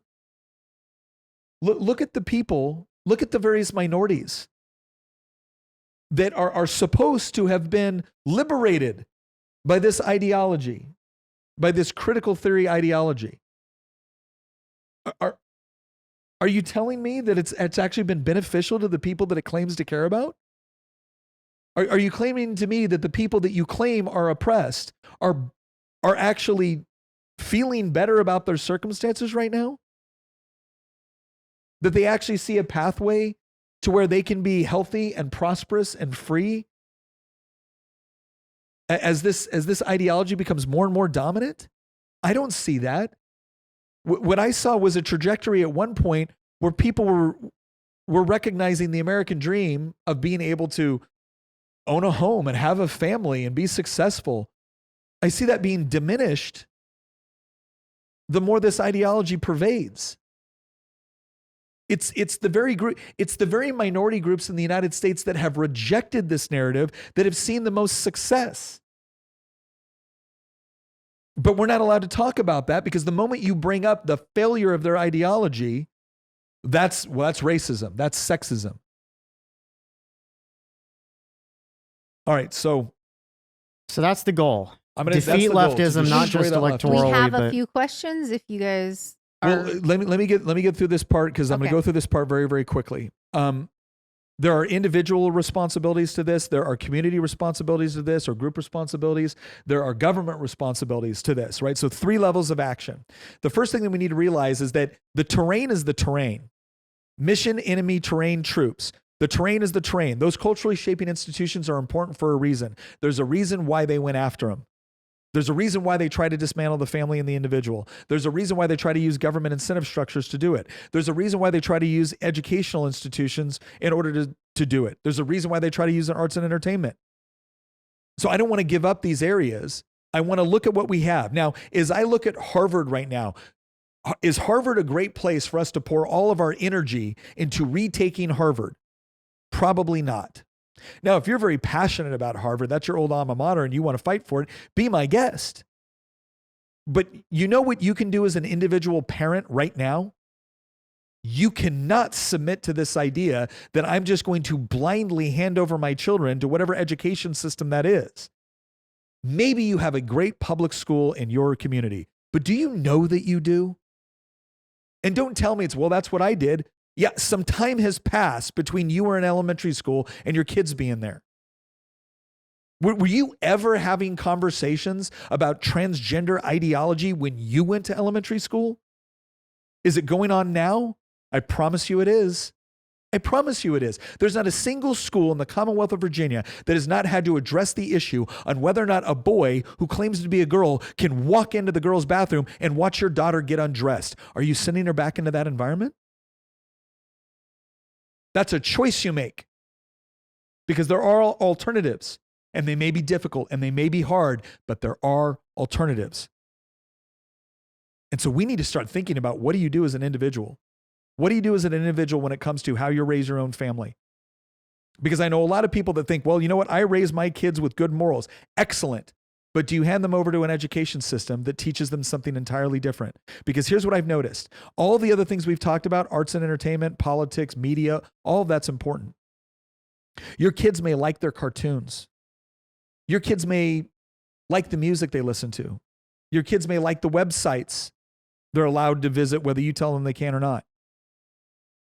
But you want to know what's so pernicious about educational institutions when they've been co-opted?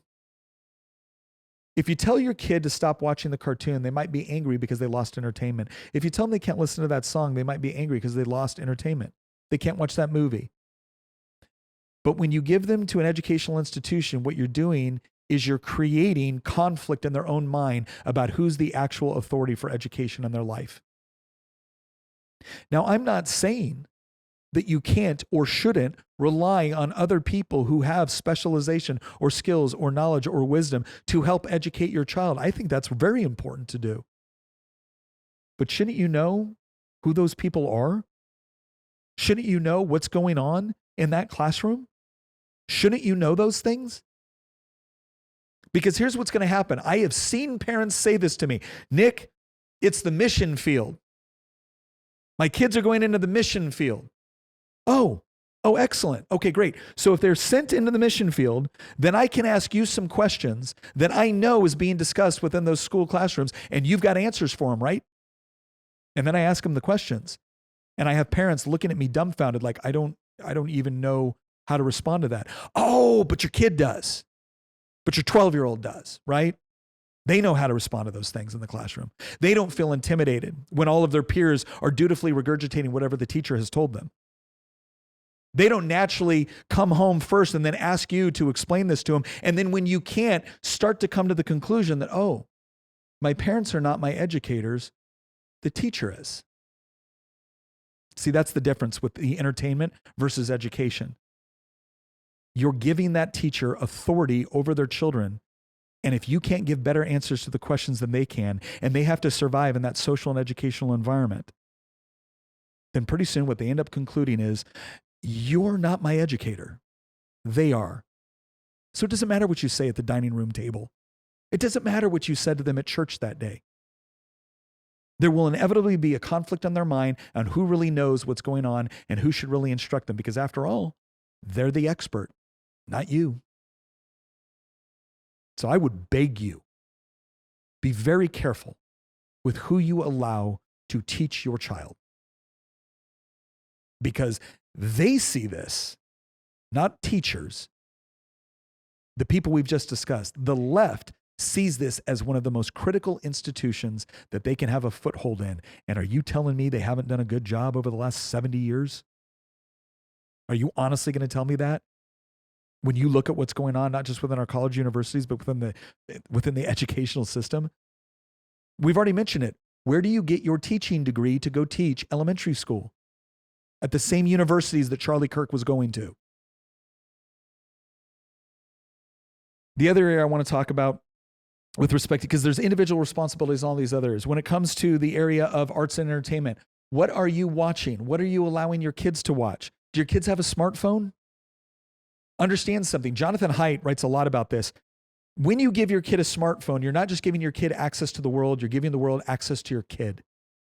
And you have no idea who's trying to contact them.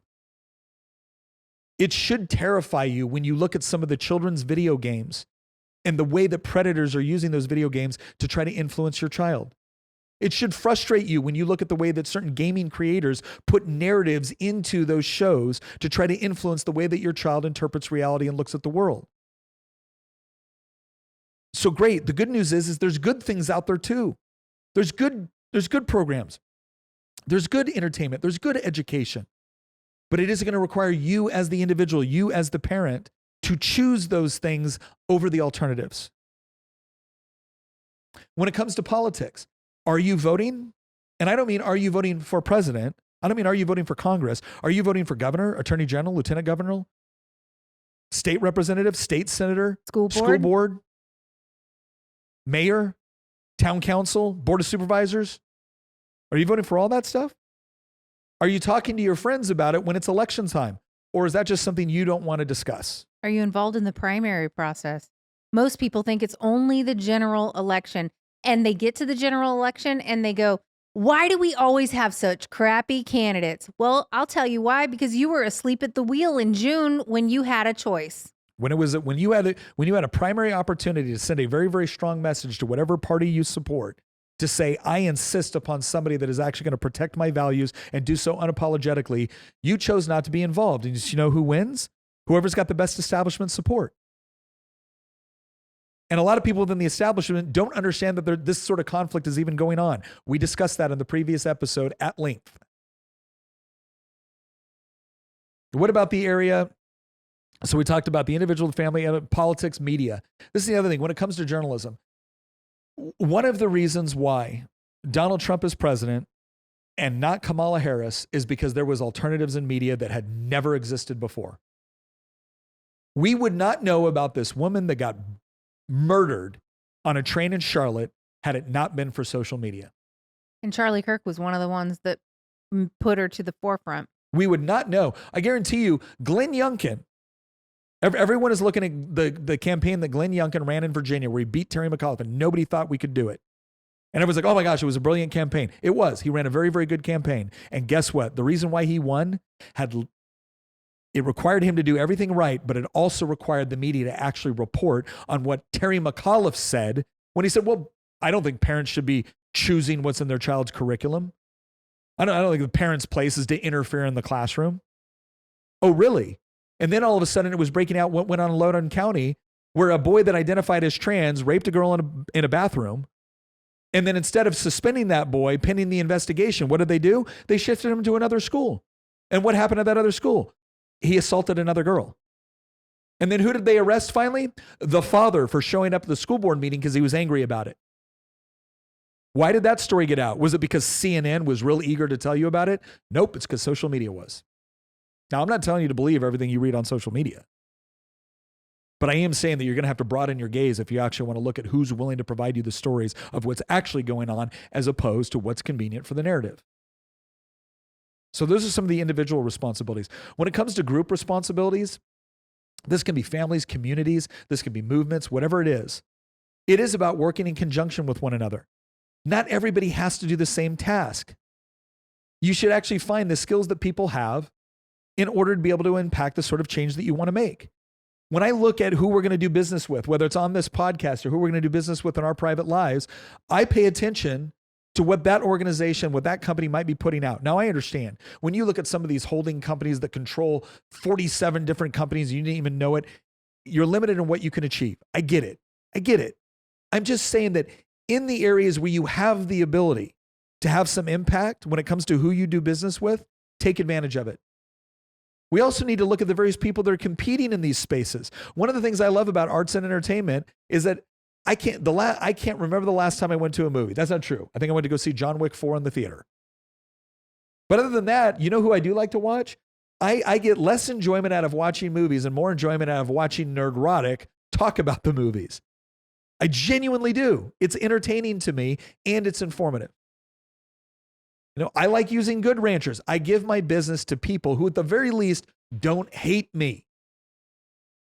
And I encourage people to start businesses. And guess what? If you're a really good author, if you're a really good songwriter, if you're a really good musician, if you're a really good actor, thank God we need people in the arts and entertainment.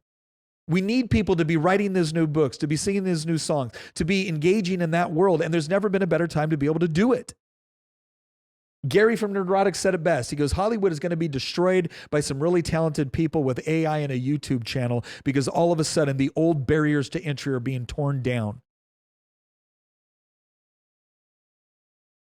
So look for the various ways that you can not only do what's right in your own life and for your own family, but look for the different people that you can actually work with in order to achieve something. And can I say this too? While we need to hold each other accountable on the right, can we not demonize and ostracize everybody when we have the most minor of disagreements? I'm not talking about things that are drastic departures from what we believe. But I will tell you this. I may disagree with Elon Musk on some things. But in the areas we can work together, I'll work together with Elon Musk. Not that he's like banging down my door or anything. But you want to know who are two of my favorite people in the Trump cabinet right now? Tulsi Gabbard and RFK Jr. You know what both of them have in common? They were Democratic candidates for president within the last 6 years. And now, maybe 8 years. And now they're people that I look at as doing very, very important work. Is that because I agree with Tulsi Gabbard on every single policy? No. Is it because I agree with RFK Jr. on every single policy? No. But when we can find things that we agree with on a fundamental level, and we can agree on the fundamentals of objective truth and objective morality, let's look for areas to work together instead of constantly finding ways to disagree with one another. The last thing I want to talk about here is the political. And this is one where I know Christian's got some ideas, and I think Tina does too. And maybe they're even a little bit more radical than I am. Maybe radical is the wrong word. We'll just say proactive. I'm okay with the previous term. Here's what I want to say on this. I have always been conservative. Some have even said libertarian leaning in some of my conservatism because I've always been very, very skeptical of government power. And I remain skeptical. I want to absolutely support freedom of speech, freedom of religion, freedom of assembly, all of these things. But the other thing that I am tired of hearing from everybody on the right is, well, we can't do this because imagine what'll happen when they get back in power. Yeah, I don't got to imagine. They do it every time they get in power. So do I want the government to now impose all of my preferences through the law? No, I don't. You know what I want the government to do? I want them to defund the institutions that have been using my tax dollars to push this leftist agenda. I want them to defund universities that have engaged in this sort of behavior. I want them to defund the NGOs that are taking up my tax dollars so they can spread transgender ideology in Kenya. I want them to defund Planned Parenthood, an organization that butchers children in the womb. Because you want to know what all these organizations have in common? They're not just pushing this ideology. They take your tax dollars and then they push it back into political campaigns. They push it into your schools. And I think the federal government should be going after it. I think state governments should be going after it like nobody's business. And to the extent, why do we have a federal National Endowment of the Arts? Why? I know why. Because that's the only way that bad art gets a platform. Well, be that as it may, I will say this. My goal, I want to get rid of it. I don't think it should exist. I don't see anywhere in Article 1, Section 8 of the Constitution where we should have a rule for that. But if you want to keep it so bad, fine. Then when we're in charge, you know what it's going to fund? Stained glass windows through churches. Yeah, you want to know what sort of architecture is going to get fund? Beautiful classical architecture. None of your brutalist crap. I don't want it that way. But if that's the rules you want to play by, fine. Because you want to know what I noticed? ABC didn't cut Jimmy Kimmel's show for 47 seconds because of the FCC. ABC cut it because Jimmy Kimmel's show is going down in flames. His ratings suck, and it costs more than it brings in. But the mere fact that Donald Trump called the FCC and said, is there any violation here? Had every single liberal screaming about free speech. Oh, okay, I guess what you want is more free speech, right? I'm not there yet. Maybe Christian is, maybe Tina is. I'm not there yet on using the government to push some of this stuff. But here's what I will say. Sometimes you got to let them touch the stove. Because if all you ever say is, no, don't do that, because imagine if the shoe was on the other foot. Well, when every time the shoe is on the other foot, they use the full force of government to shove it down our throats, at what point do they learn the lesson that this isn't a good idea? Now, I want them to learn that lesson by us defunding everything that they're doing and making them compete in the true marketplace of ideas where they don't get my tax dollars to subsidize their efforts. That's what I want. Because I think we beat them every single time when they have to actually match their worldview up against reality. They can't win in the real world. They can only win in the world where they get to tell us what to do through the law and through the tax code. That's it. That's the only world they get to compete in. And I want to deprive them of that area because I think that'll be sufficient. But you know what? I don't blame the people that have finally said, fine. If this is the way you want to do it, we'll do it back. I understand that impulse. I'm fighting it, but I understand that impulse. So that's my word. These are some of the areas we need to fight back. Fight back on your child's education. Fight back on your family. If the left wants to destroy the family, that should tell you something about how important the family is.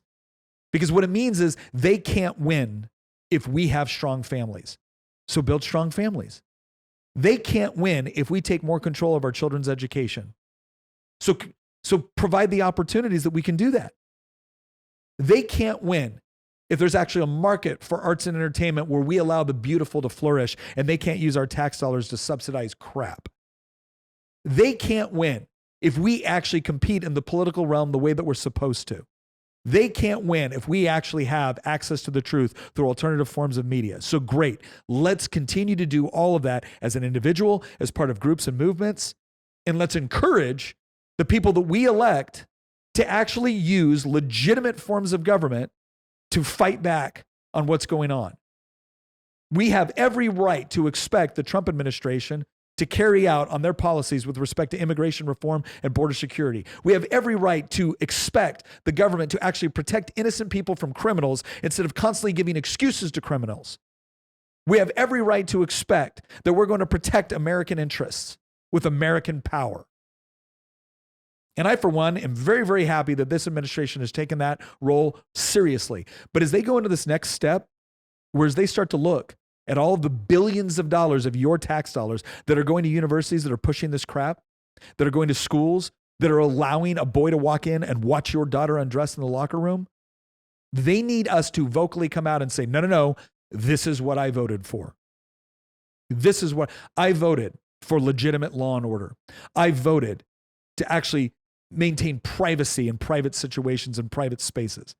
I voted to make sure that we have a country that prioritizes the needs of Americans over the rest of the world. I voted for all of that.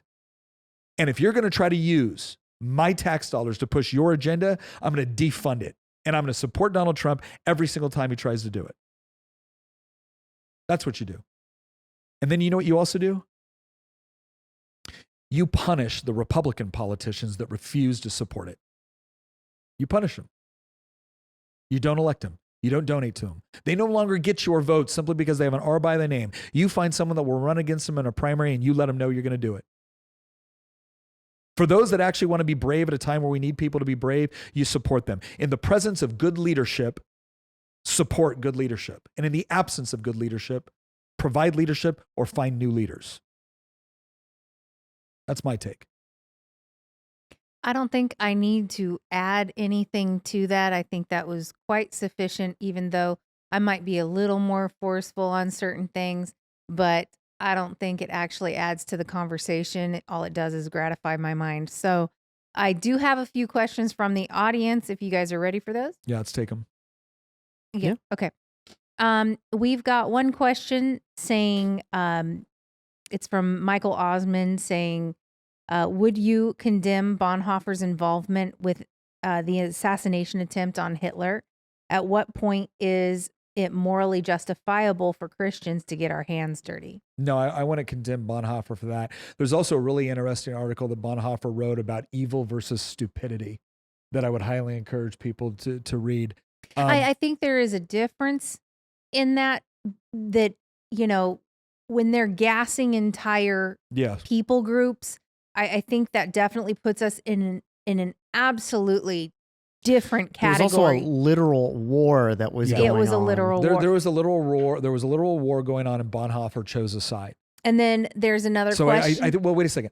Those are important distinctions, right? When you have a literal war going on, a shooting war going off, and the leader of your country is massacring millions of innocent people in service to their ideology, I think there's legitimate mechanisms to use violence in order to fight back against that. That's very, very different than someone shooting Charlie Kirk for having discussions at a university. The whole idea that that violence is never the answer is total trash. By that same logic, Stauffenberg shouldn't have tried to kill Hitler in the July 20th plot. Like when there was a clique of German officers that tried to assassinate their own leader, right? Are they traitors to their country, or are they, martyrs that tried to kill a tyrant? Well, we would argue today that they were martyrs that tried to kill a tyrant. And so, I mean, there's gray areas here, but a lot of this is blurred by the fact that things are different when you're in a full-blown shooting war than when you're in a existential political struggle that hasn't yet gotten to a point. And I'm not saying that to discount what happened to Charlie Kirk, because I know some people are going to listen to that and be like, but Christian, we are in a shooting war. They're shooting at us. Yeah. But it's not the same. Individual political assassinations, it's not the same thing as total armed warfare, Clausewitz style. Right. The battle lines are not as clear for sure. The other question was from Darth Amalgamation. It says, and I have another question after this too. So quick.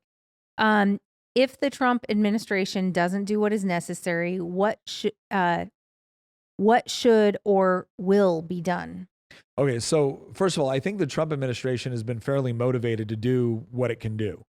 And so insofar as if the Trump administration doesn't do what, quote, needs to be done, that needs to be a little bit more specific, like on what issues, like we just discussed some right here. Here's what I would say. I think Trump actually recognizes this problem for what it is. Maybe not perfectly the same way we do, but fairly close, like certainly more than anybody in a long time. So the question is, if he can't get something done, does that mean he's just not doing everything he needs to be doing? Or does it mean he doesn't have adequate support in the House and the Senate, right? Or does he have adequate support in the state? Like, I still believe in federalism. Or justice. Or in the federal bureaucracy. Or in the federal bureaucracy. Right. Yeah, there are people undermining him along the way. So the whole, this is the part too, where I've gotten frustrated with this before, where I've had people say, Nick, you weren't able to get anything done. Dude, I was one vote in 141, which were necessary in order to get something done. Because I was a member of a body of 100 legislators, and whatever I passed had to go over to the Senate, which was 40 legislators, and then it had to go to the governor's desk and he had to sign it. You take one of those things out of commission, and I can't get the thing done you want done. Right. I can fight, I can advocate. So what I would do is I would say, if Trump can't do certain things done that we want done, we have to ask why. Where was the breakdown? And then deal with that breakdown. If the breakdown was Senator Thune, the Senate Majority Leader, there's who we apply pressure to. If it's the Speaker of the House, there's where we apply pressure to. If it was a committee chairman, there's where we apply pressure to. If he's trying to do a thing in a particular state and it's getting pushed back, that state is what we need to deal with things in that state. If it's a federal judge and then the president uses his constitutional authority, you support the constitutional authority. Right. Like the days of going, write to your own legislator. Yeah. Those days are over. What we need to be doing is targeting the ones. When you live in a place where your own legislator will never be prevailed upon by you because they're a hardcore leftist, then target those who might be prevailed upon, and don't tell them you're not a constituent. And then on top of that, if you have a hard right-wing legislator who is going to do the right thing, then target the people who are soft, squishy Republicans, and then just don't tell them that you're not. It's also worth noting that not all this needs to be done at just the federal level. No. Like, here's a really simple question that you should be asking yourself if you're in a red state. Why are we funding our enemies? Yeah. Why are we funding university systems that churn out people that espouse all the ideologies and all the individuals, the one ideology and all the different individuals that we just covered in today's podcast? Absolutely. Why are you funding that? Why are you putting up with that in Idaho or Tennessee? Right. Idaho has one of the greatest state legislatures in the country, if not the best, with respect to ideology. And believe me, they are eager to help, but they need help too. This is the other thing too that I can't stress to people enough. They will look at I elected you. Why haven't you got it done? Do you think the fight ends at the election day? We have to fight that fight at every subcommittee meeting, every committee meeting, every news article that is written, everything. And when you have people that actually show up to testify at the subcommittee, when you have people that will actually show up and support you on social media, when you're not getting ratioed every time, you will be shocked how you will get elected overwhelmingly, carry a very popular piece of legislation, and still get ratioed on social media. Why? Because the other side's showing up, and your side decided, well, we got this. Yep. No, it's about taking personal responsibility for what you can do along every step of the way. You have to keep making the argument even when you're winning. Yeah. You can't just go, oh, we got the win. We no longer have to advocate for the truth. No, we have to keep advocating for the truth even when the wind's at our back, even when we're totally crushing it. We need to keep advocating for the truth because people forget. They just do. And people have a short memory, and they'll start getting these other, allowing other ideas in and getting gullible about what the left is doing. Usually when we are winning big, it actually means that the left has the wind at their back. Yeah. They're the ones making the gains, and we're just here in our victory. Exactly. and everybody just falls asleep at the wheel. And okay, so I want to bring up this other question because I think it's an interesting one from Ashley Ball. Mm-hmm. She says, how do we defeat leftist ideology while also being careful not to move into Christian nationalism? And I want to say, I think if you are a Christian who really lives what you believe and you really vote that way, you allow your beliefs to inform how you behave completely. You need to get used to being called a Christian nationalist, even if you're not, even if you know what one really is and you know that's not what you are. You're going to get called it no matter what. The first question I ask when somebody asks me about Christian nationalism, I always ask, what do you mean? What do you mean? Like, if you mean a theocracy, well then, yeah, obviously we're not trying to impose a Christian theocracy. But like, honestly, Senator from Virginia, Tim Kaine, took issue with someone saying that our rights come from God. Well, that's a bizarre theory. You mean the one in the Declaration of Independence? I know that's not what you mean when you're asking this question, Ashley, but what I'm pointing out is that people getting up and praying at the Charlie Kirk Memorial and politicians saying, Christians saying that I want people to follow Jesus Christ, that was called Christian nationalism. Just keep in mind that the moment you believe, the moment you allow your Christianity to influence your politics, which, by the way, is inevitable if you're a real Christian, you're going to get accused of Christian nationalism. But then I look at them and it's like, what does that make you, an atheistic nationalist? Like, no, they're not nationalists. They're not a nationalist. Listen, everybody, okay, an atheistic internationalist. The point is that everybody's worldview, the fundamental point of everybody's worldview necessarily starts with what they believe about God. Mm-hmm. I don't care, atheist, not atheist, Christian, Hindu. The starting point of your worldview necessarily starts with what you believe about God. So anybody that tells you that what they believe about God doesn't influence their politics either doesn't understand the question or is lying. Well, so I want to differentiate. If Christian nationalism is identified as theocracy, yes, we're not advocating for theocracy. If Christian nationalism is defined as I'm a Christian and I would like Christian morality and Christian morals to influence the law, that's called by a different name for most of it. Was called Western civilization from since the Roman Empire.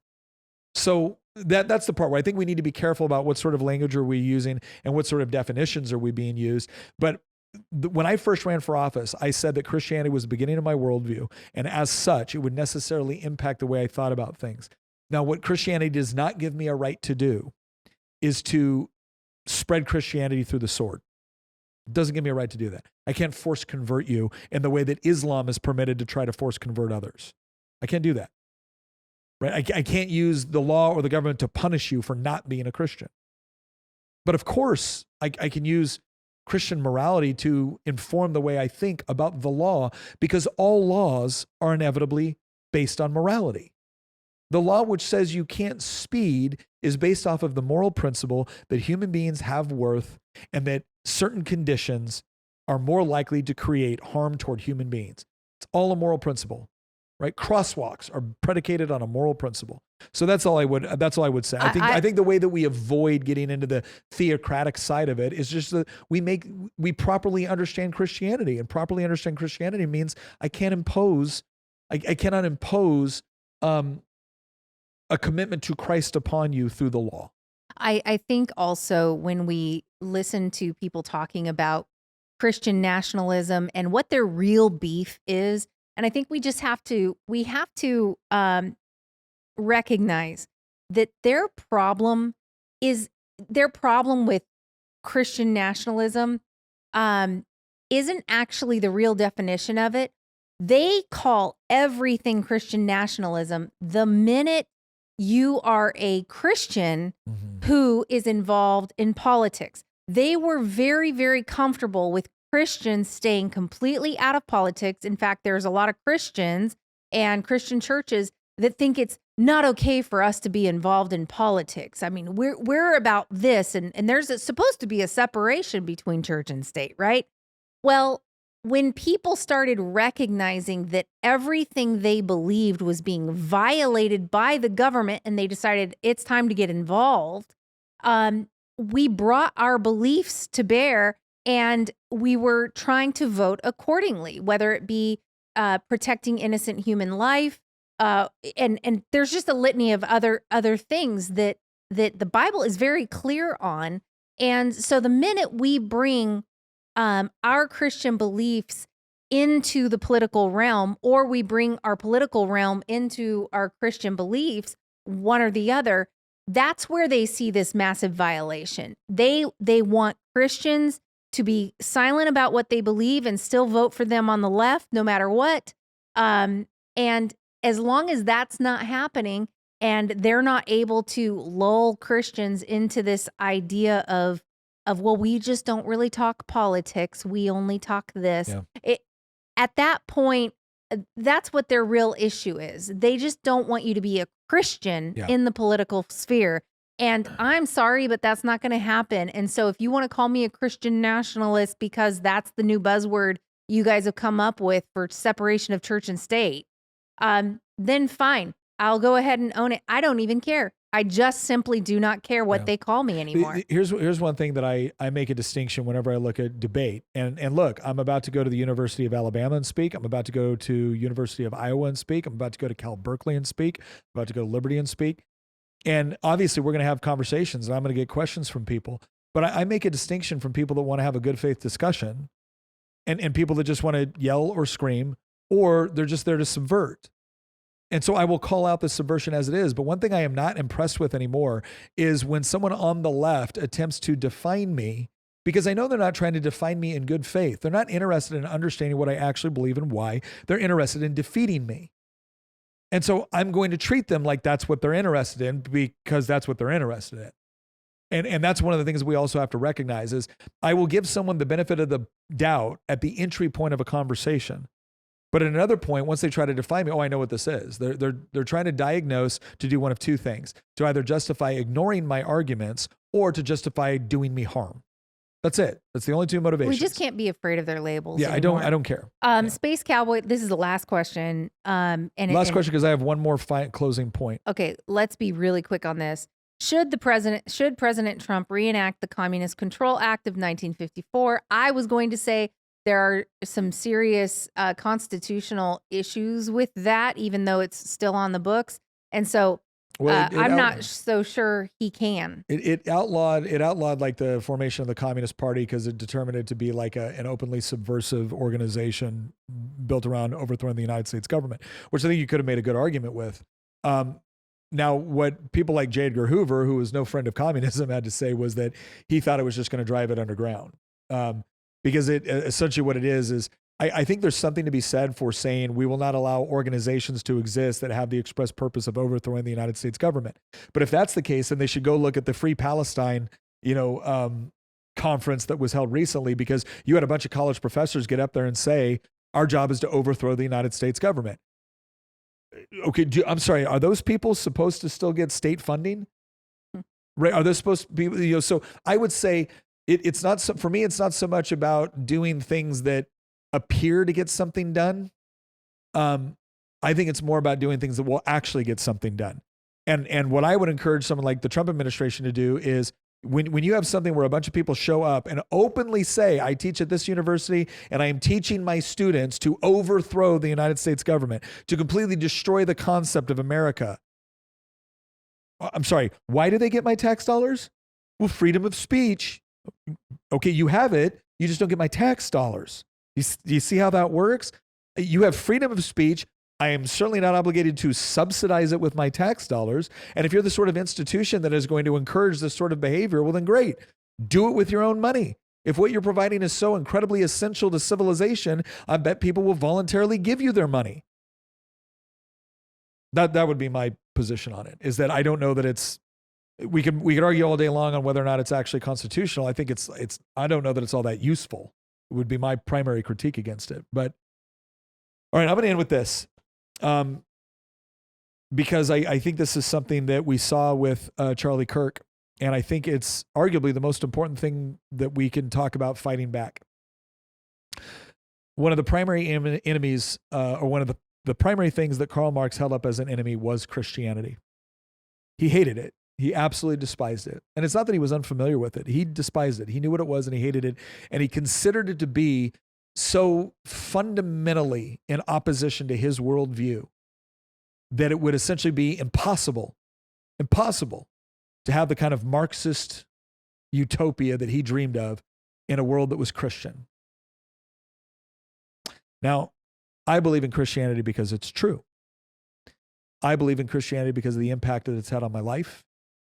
I believe in Christianity because of the various logical, philosophical, and historical arguments. I believe in it for all of those things. I also believe that when your enemy tells you what they consider to be the primary thing standing in their way, it's probably a good indication of something we should look a little bit more closely into. And so for anybody that was moved by Charlie Kirk, we had so many people that were going on there and saying, this is my first time going to church. It's my first time reading a Bible. For anybody that is maybe conservative but skeptical of Christianity, here's what I would ask you to do. If anything we've said you found moving or you found insightful, if anything Charlie did you found moving or insightful, Frank Turek or so many others, Wes Huff, but you still think Christianity is just kind of a fairy tale, right? Santa Claus for adults. Do we strike you as the sort of people that would believe something just because we found it to be convenient in the moment? Right? Do we strike you as someone that would just pick something up and build our entire life around it because it's convenient? Or do you think maybe the same rigor that we take, the same intellectual rigor that we try to apply with our thoughts on policy or economics or politics or the media or philosophy, that we probably applied it toward this as well? I'm not telling you to believe it because I believe it or because Charlie believed it or Wes Huff believes it or anybody else. But I am saying that maybe it's worth considering. Maybe it's worth considering if it built the sort of civilization that you admire and want to advance and fight for. And maybe it's worth considering if the people that want to destroy that civilization consider it their number one obstacle. Thank you again for joining us. Please leave us your comments. And if you're someone that would like to participate in the Q&A and the post game that we're about to have, because the conversation isn't ending here, we're just going into our post game audience, please check out the link in Circle and join our broader community. Once again, thank you for joining us, and we'll see you next episode.